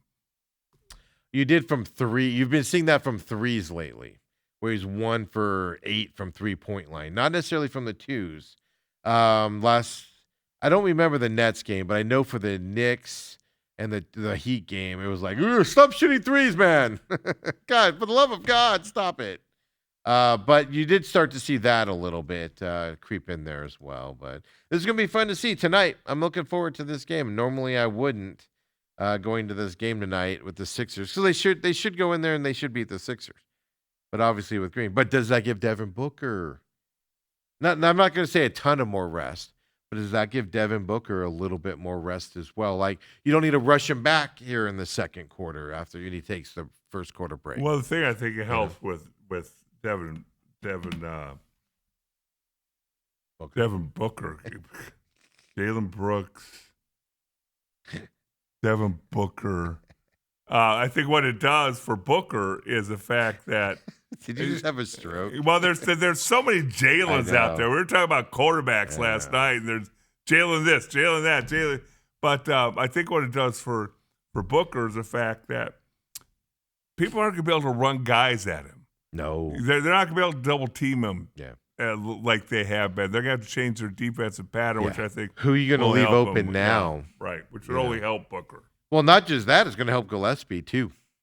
He's taking a beating out there at times. So, you're going to go after, you're going to double team him, and you're going to go after him when you have, because somebody else is going to have to slide down into that role, be on the court with him as well. So it's going to be fun to see coming up here. But the thing that's going to help the Suns here stay in this 5, 6, 7 range for the rest of the season, barring their health. Jimmy Butler tore his ACL last night. That means he's out for the rest of the season. Yeah. That's going to hurt the Warriors fighting for that 7 seed with the Suns. And if you can get a little bit of breathing there between the two of it, because the Suns are still in that 7 spot as of right now and everything, but out for the season. He grabbed his, I didn't watch the game, but I saw him as soon as he went down, he grabbed that leg. And I was like, oh, that ain't good at all. You don't see basketball players react to it unless you're LeBron and you're faking it. He acts like his leg's falling out all the time. But the Warriors are right behind the Suns in that 8th spot. Then you got Portland and Clippers. So Suns, I'm just going to say it this way. Suns are going to be in that 7th spot toward the end of the year. And can they get up into that 5 or 6 spots and knock the Lakers or the Rockets or possibly the Timberwolves if they fall? Well, the Timberwolves are sitting in 4th place. They're only a game ahead of the Suns. Yeah. A game. Yeah. Well, I mean, if you go all the way up there, I mean, forget about Thunder and Spurs and Nuggets are class above Yes. everybody else. Yeah, I mean, hey, You're not catching 1, 2, or 3. reasonably, this year. you're fighting for 4, 5, 6, or 7. Yeah, absolutely, and it's gettable, Yes. especially if you're healthy. And now you lost a little bit of that competition on the backside as well. So if you do have a mess up where you lose 3 in a row or something, you know, you're not gonna be like, oh, we went from 7th to 11th spot down there. So it'll be fun to watch here from the NBA side of things. Since we're talking basketball, over the weekend, did you hear Bobby Hurley? Of course, they played Houston, 7th ranked Houston. Yes. over the I weekend. turned that on while the football games were going on. I saw 30-5. 30 to Bobby 5. Hurley got a technical. I mean, at the beginning of this who was game. playing? Maryvale? So Bobby Hurley, he got a technical early in this game, and I'm like, why, Bobby? Why? So he flat out said after the game, he goes, because somebody asked, I don't remember what the exact question was, but it was something like, "Hey, you've lost 2 in a row now, Coach. What are your thoughts on that?" And he goes, "Playing Arizona and then Houston back to back on the road is like being in the Final Four, and we aren't a Final Four team." And that was the most poignant thing I've ever heard Bobby Hurley say in my life. You know, give him a 10-year extension just because. Of it. Wow. So I mean, you can see it. I mean, you know, he's got a point. Arizona State, they competed with Arizona, shockingly, but they're not in that level at all. They're not even close to that tier with their talent, with their kids. Doesn't mean they're not good or anything, but it's almost unfair playing those 2 games back to back. No doubt about it. But here's the problem. They're now second to last in the conference. Kansas State's 0-5 in the conference. They're 1-4. Now it's a tie here. It's a 4-way tie. Utah, TCU, Baylor, and Arizona State are 1-4 in the conference as well here. So you better start winning against when you play these bottom tier teams. Otherwise, it's going to be a long season for you. Get back to Dayton, Dale, as you like to say. Make the tournament in Dayton. ASU women over the weekend. Oh, by the way, Arizona State has West Virginia coming up tomorrow, 7 p.m. here at the bank as well. Then after that, they got Cincinnati. Cincinnati's one of those teams. If they can compete with and beat, that's one of those mid-tier teams you have to go beat if you want to make some waves here in this conference coming up here. But yeah, West Virginia, Cincinnati, UCF coming up next. Then you got the Arizona game again. Obviously, we know what could possibly happen there. Then you got Utah, Colorado, Oklahoma State. Better start putting some wins together here if you're Bobby Hurley from that perspective. ASU women's team over the weekend. Oh, by the way, they play tomorrow, 5 p.m. at West Virginia. And West Virginia is ranked 22nd there on the women's side. But on Saturday, Arizona State did beat Kansas 67-51. Over the weekend. So nice rebound from that TCU game where they got destroyed last week. Now TCU's, I think they're top 5. They were 5 or 6, I think, when they played them. But then you got 22nd ranked West Virginia coming your way for the women's side for ASU. ASU men still number 1 in the country, and unanimous votes on the AP poll that came out yesterday. You mean Arizona? What'd I say? ASU. No, that's what I meant. ASU's number 1 in the country. Sound like an ESPN reporter. I'm switching through my things on my screen. Arizona, ranked number 1 in the country. Unanimous. First time ever. First time ever. Does that seem shocking to you? Yes. It does. doesn't it? It feels weird. So much so when they announced that, I saw it on the blurb on the AT poll from ESPN, and I'm like, that can't be right. And then other people were like, yo, that's really right. Now, it's hard, right? This is interesting. When Arizona loses, you're going to see it get split between all these schools again, like Michigan will be back into play and stuff like that. But look, the way they're winning, you've got to be number 1 is out. They got Cincinnati coming up 7 p.m. tomorrow at home down there in Tucson as well. Then they got West Virginia as well coming their way on Saturday as well. Over the weekend, they beat UCF 84-77 in Central Florida from that perspective. But first time ever, unanimous number 1. Arizona. Yeah, you look at that Big 12, you got Arizona ranked number 1, you got Houston there, you got Iowa State, you got Texas Tech. Don't sleep on Texas Tech and BYU. You got BYU. I mean, it's a pretty loaded conference for now. Kansas is in the top 20. Yeah. So again, it's a gauntlet. And Bill Self's in the hospital.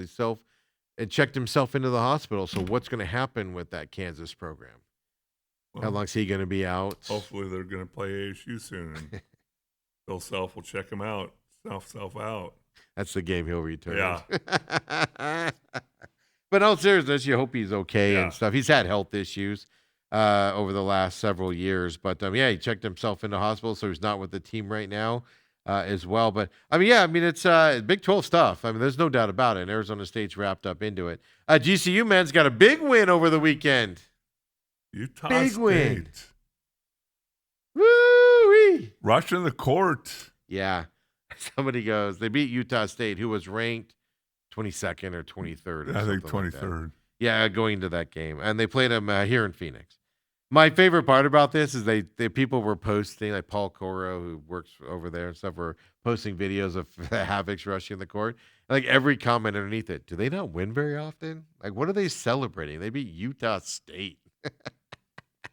Well, they had Big to get win in up- the WAC. They had to get up early on a Saturday. They don't play in the WAC. Do they? What conference do they play in? I think they nowadays? moved to the WAC. They're in the WAC now? Why did I just have Tougher a... schedule. That's why that was a big deal. Right. Because it is a tougher conference. Utah State is one of the better teams in that conference as well. I think they were undefeated going into that game. They were undefeated. They're 6-1 in the conference now. San Diego State 7-0 from that perspective. So big loss, big win there for GCU, of course, over there in Phoenix as well. So there you go. Over the weekend, what we got in basketball. Long weekend for Stevie. Who's Arizona's loss going to be to when they lose in the regular season? Oh, wow. That's not a bad thing. I'm a firm believer of lose before the tournament starts. Yeah, that's Feel the loss. Feel the pain and the agony of the loss before you get to the tournament. That's what losers think. Get ready. So you know what it feels like when you don't make the Final Four again, Arizona. He leaves you short. Just throw that out there, Dan. Hold on. I'm looking at ESPN and the Western Athletic Conference. Yes. I don't see. I see Utah Valley, Utah, Southern Utah. I think that's what they were in last year. Yeah, that's why I get confused. They're not in the WAC. West this year. Coast. They're in the Mountain West Conference right now. Mountain They were in the WAC. Yeah, West. they were in the WAC last year. Yeah, Mountain West is what. Yes, now that makes sense. Okay, so I just look at. I get the confused. standings. When I said WAC, I was like, they're not in the WAC anymore. Like it took me a second to figure it out. Yeah. Mountain West, San Diego State, San Diego State, Utah State, New Mexico, Grand Canyon sitting there at fourth. Yes, and you knocked off one of the better teams in the conference. A big win. I mean, I don't know if I'd storm the court. That was a huge win for GCU in this new conference and everything. 100% correct on that. That's what you need to come up with, Steve. What? The Steve McCullum standard for rushing the court. When would Steve get out of his seat and rush the court or Never. the field? Never. You didn't rush the field when ASU beat Utah? I would never go down in those crowds. Nebraska? Never go down in those crowds. Football? Never would go down in those How about when the crowds. Cardinals beat who was that to The make Cowboys? the playoffs? Redskins? Was that the Redskin game? No. You were there. Yeah, I They was clinched at all your those. playoff spot. That was all those. No, I never would go down with all those people. That just the thought of being like, even this year, I'm like watching all everybody down there, and I'm just like, no. I don't even like going to concerts. I'm like elbows up at concerts, like this. Get away from me. Get away from me. No, I've never been a rush the field kind of guy, because I also think about what it takes to leave that. Like then you're walking off with all these people. Come on back, folks. Main event. That'd be a short list of when you rush the field in my eyes. Never. Come on back. We'll wrap this up. NFL talk. Come on back, folks.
The bigger question is when would Dale go rush the field? I know you rushed the field when you won Super Bowls. Well, I was already on the field, Steven. Did you go? Did you take your helmet with you? Were you one of those guys that holds your helmet up when you win? No. You go out. You throw it on the ground? Is it on the bench back there? Like I hung on to it. I did. As we were talking about last night, I did in the second Super Bowl grab a Super Bowl football, and my whole entire family was sitting like third row, about the 20-yard line. Gave it to him. Yeah, I took it down, gave it to my. You dad. had to. Alex, how are you gonna get that out? They're gonna be like, "Sir, you have one of our balls." No, I don't. No, I don't. No, I don't. I don't know what you're talking about. You can take it away from me. Go ahead. And they didn't know you took it, so they couldn't have fined you for the price of the ball, right? Or did they go back and look at all the film? Yeah. Hey, we're missing one football. People don't know that when the players give them to the crowd, they Yeah. they have to pay for that, and they pay like retail value too. Well, expensive price for it on top of it. But yeah, oh, you did. Where's that ball at now? Do you have it in your room? In your ode to you room? Here's the sad ending to that football. Came home one day. Which from one of the kids somewhere, was playing with it? and I see Hillary and Kendall and a couple other friends out in the street playing catch with a football. It had the logo on it, right? Yes. Yeah. Who was the commissioner back then? Pete And Rozelle? and that was the Super Bowl football that I. It was all scuffed up. Yeah. Every time somebody dropped it, Yeah. you were all. Like, what on earth is going on? You could just say, man, that was when Troy spiked it into the ground to win it. That's what that Yeah, was. that scuff marks from the grass. Oh, the kicker kicked it into the uprights. By the way, what was with the uprights last night? Oh. That ball went off of that thing, and it sounded like we were in a tunnel. I was saying I really like that they're putting whatever speakers or microphones on the uprights because they make a funny sound. They do. They do. Do they sound like that back in your day? Well, no, because they did not put anything on them. But I just meant like when you're on the field, do you hear it go? No. But I was telling people last night, I go, as a snapper, there's a couple sounds you just don't like. One is the double thud, which happened last night. Yeah. The block punt. That means something bad happened. Yeah, good job blocking guy on the outside there from Miami, by the way. And then there's the no sound, which means something really bad happened. He's chasing the ball back there or something. He's turning around and running. And now there's that third sound, that doink. That goes boom. Yeah, I know. It's just like that thing went off of that thing. And I was like, wow, Yeah. like that was a noise I've never heard before. But isn't that crazy? That's another thing that jumped out at me. Miami's hits the upright and it bounces out. Mm-hmm. He did that a couple times in the Texas A&M game too. And then Indiana's hits it and bounces in. Yeah.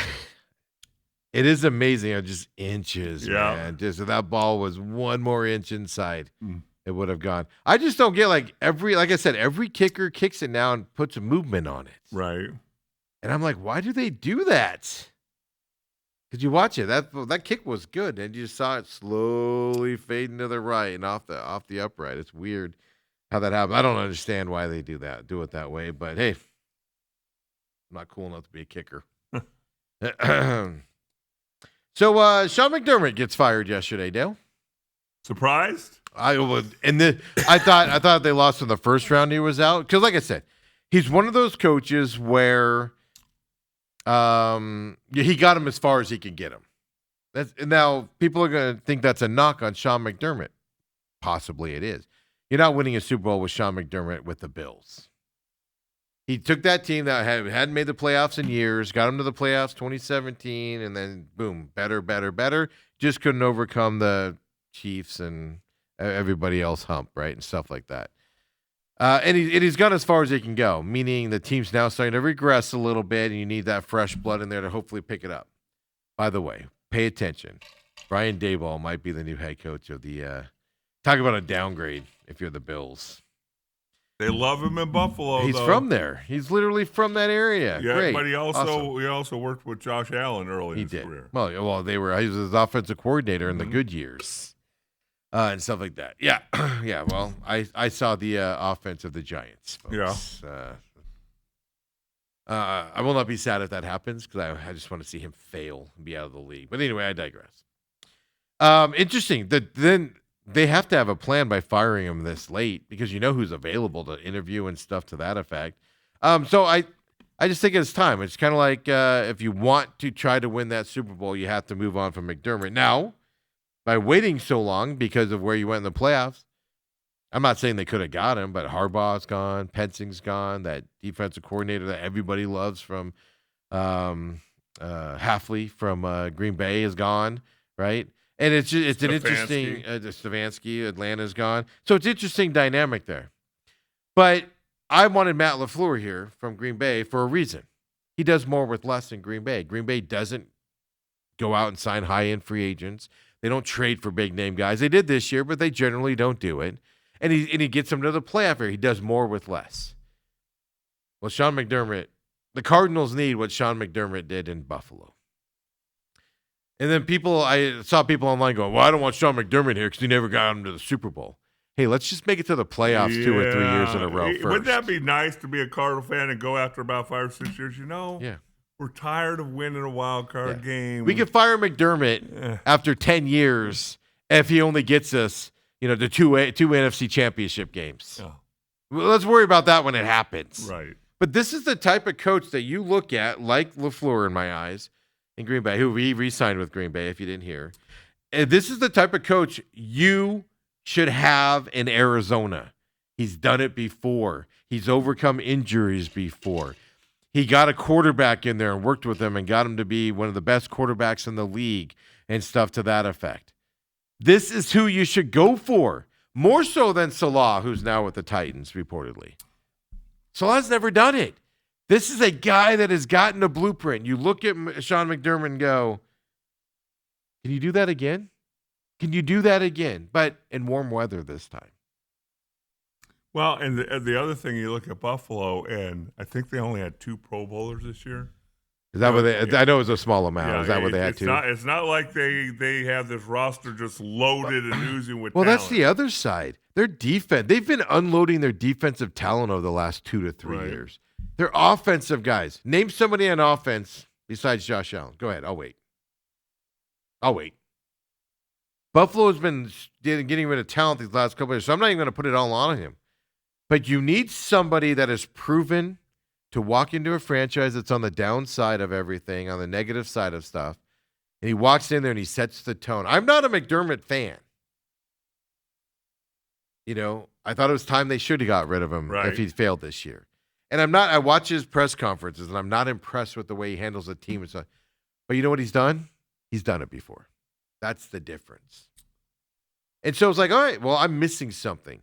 So can you do it again here is the question. What's crazy about what happened in Buffalo is they fire him, and then they promote Bean, the general manager. Yes. And it's like, hold on. He's the guy that makes all the decisions. Yeah. Sean McDermott he had a say. Right. But the GM told him who he was playing with and who he wasn't playing with and stuff to that. I don't understand. It's like the Giants, man. They get rid of Daboll, and then they're like, oh, but we're keeping the GM. But the GM's the one that gave him all that talent. Right. What are you doing? Or that lack of talent. I don't know. I just look at Sean McDermott, and I go, you know what? I'd love to have a coach that fails to get us to the NFC Championship game all but twice. I'd love to have that. Crazy. It's fascinating to see where this plays out. The rumors are out there. They really love Vance Joseph from Denver's defensive coordinator. He will be available after this weekend, folks. Because I don't care who you are, your Broncos are not winning with Jared Stidham. Jared, I played in one game this year and I took one snap. It's not going into an NFC Championship game or AFC Championship game and winning it. I'm sorry. I don't know. Sean Payton, you hear him? He said, just watch. Sean Payton's a big blowhard, and everything. Sean Payton handled that situation well.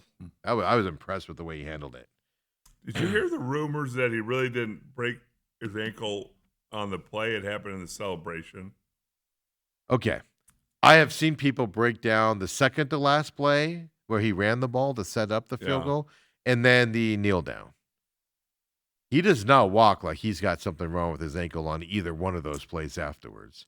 Even after the game, He was walking normal. Although you see him on the sideline, though, and he's got his head down, Yes. you can see. But that could be adrenaline as well, right? It could be a lot of things. Like I've had a broken ankle in my life, and it's not a non-painful thing, folks, especially when you're walking on it. I don't know. I don't know. I'm not going to say he didn't get back to the locker room or something happened.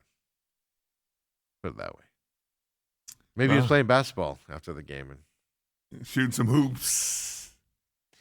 But what an unfortunate timing of an injury for Denver, man, from that side. So I don't know. I just look at it and go, McDermott. Salah is the guy I wanted because of his experience, right? Now McDermott shoots to the top of that list. It's just the rumors from the national people is Vance Joseph's the guy. That's an underwhelming hire in my eyes coming here. Yeah. He's been here before. They had a chance to sign him. They let him go. I just don't think that's something the fan base is going to rally behind. I see a lot of the fan base wants Clint Kubiak. I don't get that one either. What's he done to show adversity? If anything, it's been easy for Seattle's offense this year. But he gets shunned out of the Saints land last year. And look what the Saints did this year, on offense. Yeah, they didn't win a lot of games, but rookie quarterback, Shuck, local kid, and they dominate on that side. It just, to me, Sean McDermott, can you do that again? And how much? What'll it take? I like McDermott more than I like Salah at that point, to be honest with you, to come here as well. Then on top of it, McDermott did it in a division that was dominated by one team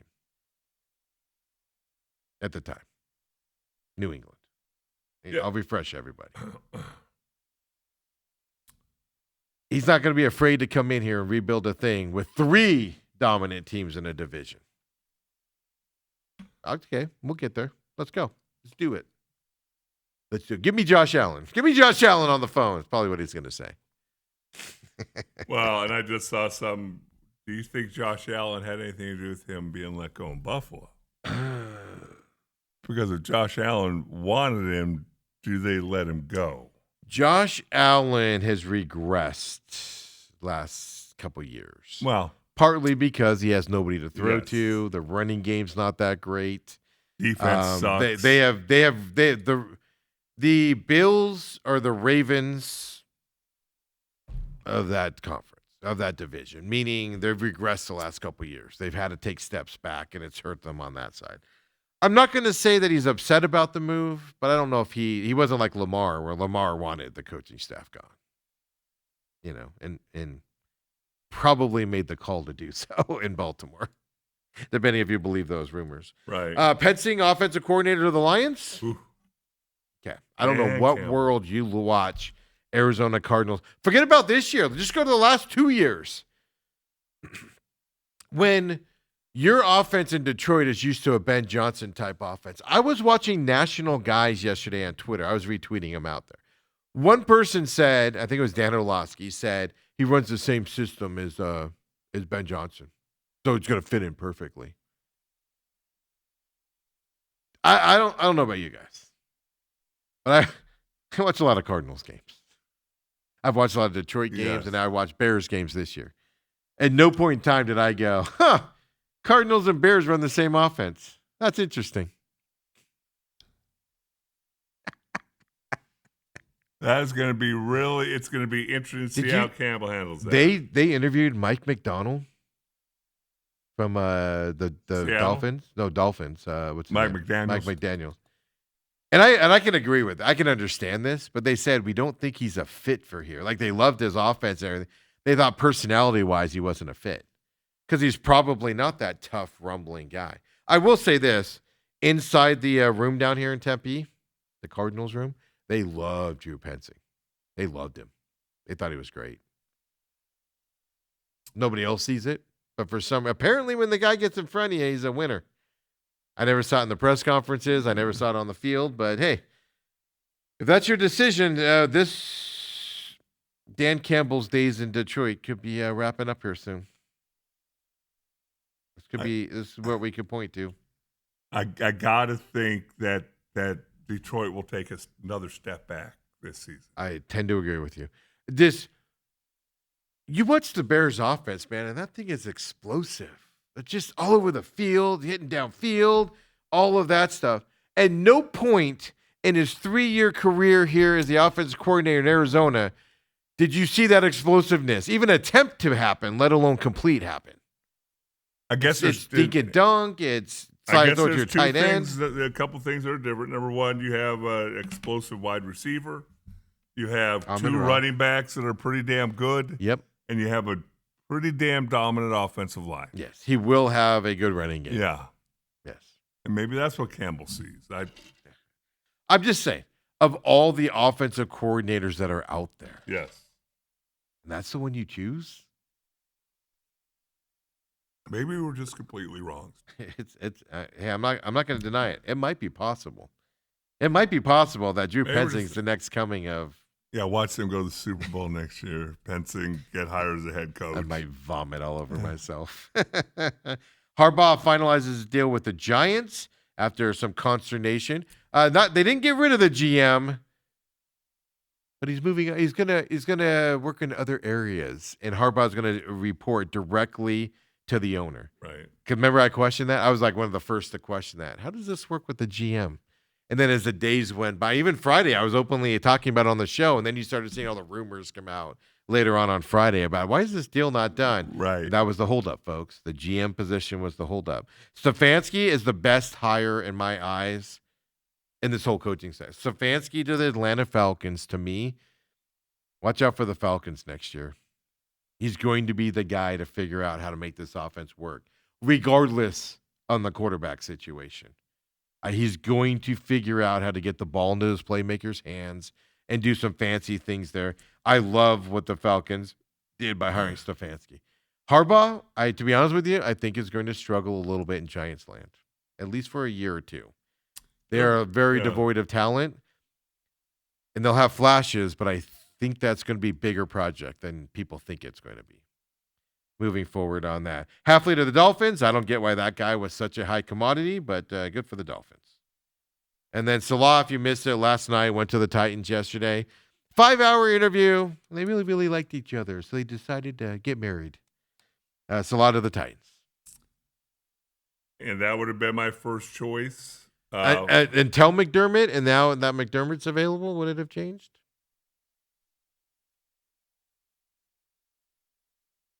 I guess I'm just not as high on McDermott. I'm not. I knock McDermott all the time. Like I watch his stuff, and I'm just like, this guy's not exciting, right? To do it, but I cannot deny the fact he did what the Cardinals need to be done. Has Salah ever done it? Salah would come in here and change the culture even more. Right. That defense would be fixed. You would think. 100%. Yeah. It just could he have done it, helped out the offense? Who's your offensive coordinator going to be? Type of questions. McDermott's done it before. It'd be fascinating. McDermott had Dable as his offensive coordinator, and they had success. If you can win with Brian Dable, you can win with anybody. You can do it anywhere, Dale. Except for Penzing. Oh. So Vance Joseph, that's the rumored thing. That's who they're waiting for. If Vance Joseph is hired here in Arizona land, and that's the guy they're waiting for, or Clint Kubiak, we'll put both of them in there. Are you getting excited as a Cardinals fan? No, but I don't think there's a name out there right now that would get me excited. I tend to agree with you. I think whoever they hire at this point, McDermott being the one where you'll see me go, ooh, that's interesting. I'm not sure you can do it twice. I'm not sure McDermott has it in him to go, I'll rebuild another team.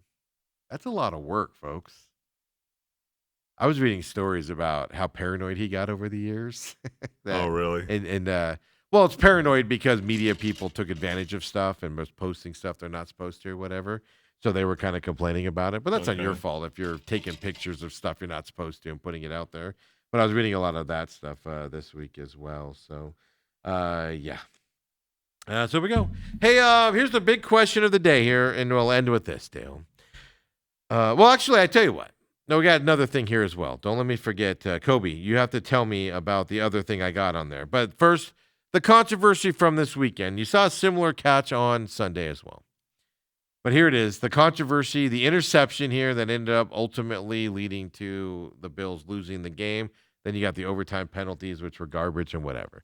Let's play it. Bill's controversy here. Here's the catch. I got to get Dale's opinion on this. Does he have a case? That's the question, Gene. No, I don't think he does, Jim. I just don't think Cooks really has firm possession of the football when both players hit the ground. Quite honestly, I think by the time they both get down there and you're defining firm possession, I think it's on McMillan. I mean, he's got it up top, but I thought he lost it as he was falling toward the ground there. He's got it in his which hands wouldn't put the him whole down way. by Dale. contact. What do you Does mean? he make a football move? What is it? He hit the ground. That's a football move. No, it's not. It is 2 steps, though. And then his knees hit the ground Yeah. as he's going down. You got to survive the ground, is what they say. Look, NFL rules, that's probably the right call, and they probably got it right by the NFL rules. Right. But doesn't mean that it's right. The NFL rules are stupid. Anybody looking at that, that's a catch. He had the ball. The defender didn't even have his hands on the ball when the guy's on the ground. Cooks is on the ground. And he pulls it out as he's rolling over. See, That's a catch in 99% of the world that we live in today. The 1% it's not a catch, Saturday night playoff game. Whenever it was. Yeah, Saturday night. Okay. Your thoughts, Dale? I don't know how many thoughts I have other than the fact that it's one of those bang bang plays that always seem to go against Buffalo. In real life, in real time, I could see why the refs called it an interception. But then you see that replay. Play it again real quick for me, Kobe. This is what I don't get. Not this angle. I want to see the next angle here as well. But here, right? Defender doesn't even have his hand on the ball. Boom, he is down. Defender rolls over the top of him and yanks the ball out. Here we go. This is the definitive side. First of all, where's the pass interference? Second of all, defender takes the ball away there when the guy's on the ground rolling over. He's got firm. He says the guy said, the rules analyst said, oh, he lost ball when he hit the ground. No, he never lost control of that ball. The guy yanked it out of his hand as he's rolling over, which means he's laying on the ground and rolling over. It's just, I understand they got robbed. They got robbed in that situation. And we see it. My point on this is we see it a lot in these situations in these playoff games. These stupid things. How do you not know what a catch is? You make the rule. And then on Sunday, I wanted to pull this video, but I didn't because it makes me want to throw up. Then on Sunday, you saw the same type of a thing.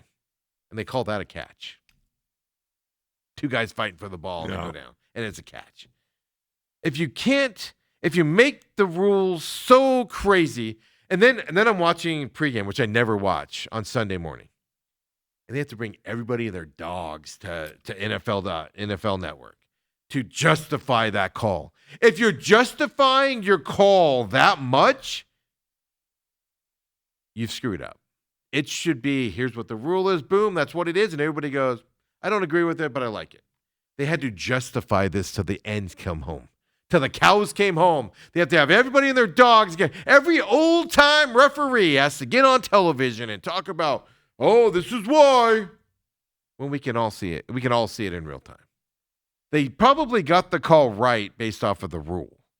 But the rule's stupid. That is a catch. That's a catch all day long.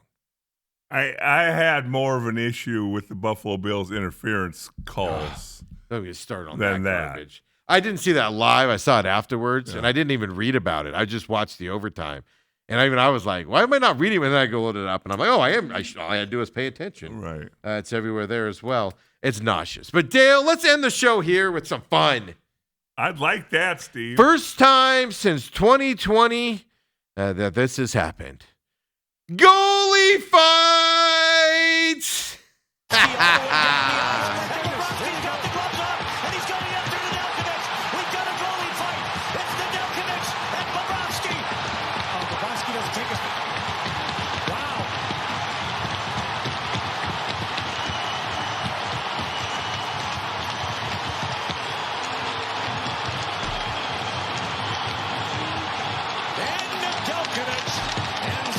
Look how excited the Sharks are. Look at this. I'm not sure a whole lot of punches landed, but you don't see that every day.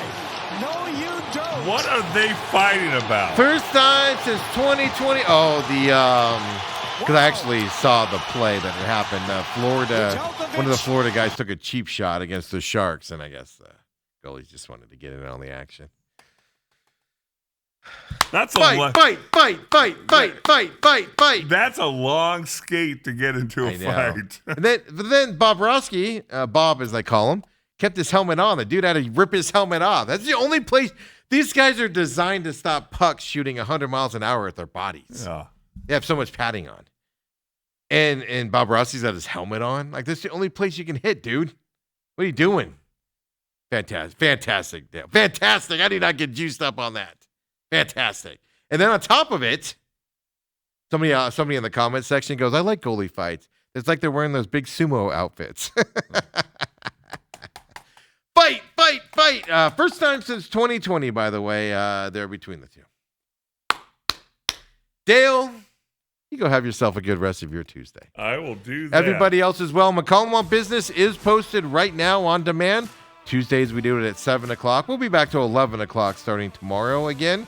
Tuesdays, we're just doing the morning shows out there. For everybody else, we'll see you tomorrow, 8 o'clock here as well. Catch us on demand on YouTube, Robat TV, of course, podcast systems as well. At TME Sports Show, you can find it out there as well. Folks, have some fun. Happy birthday, Elizabeth. Fight.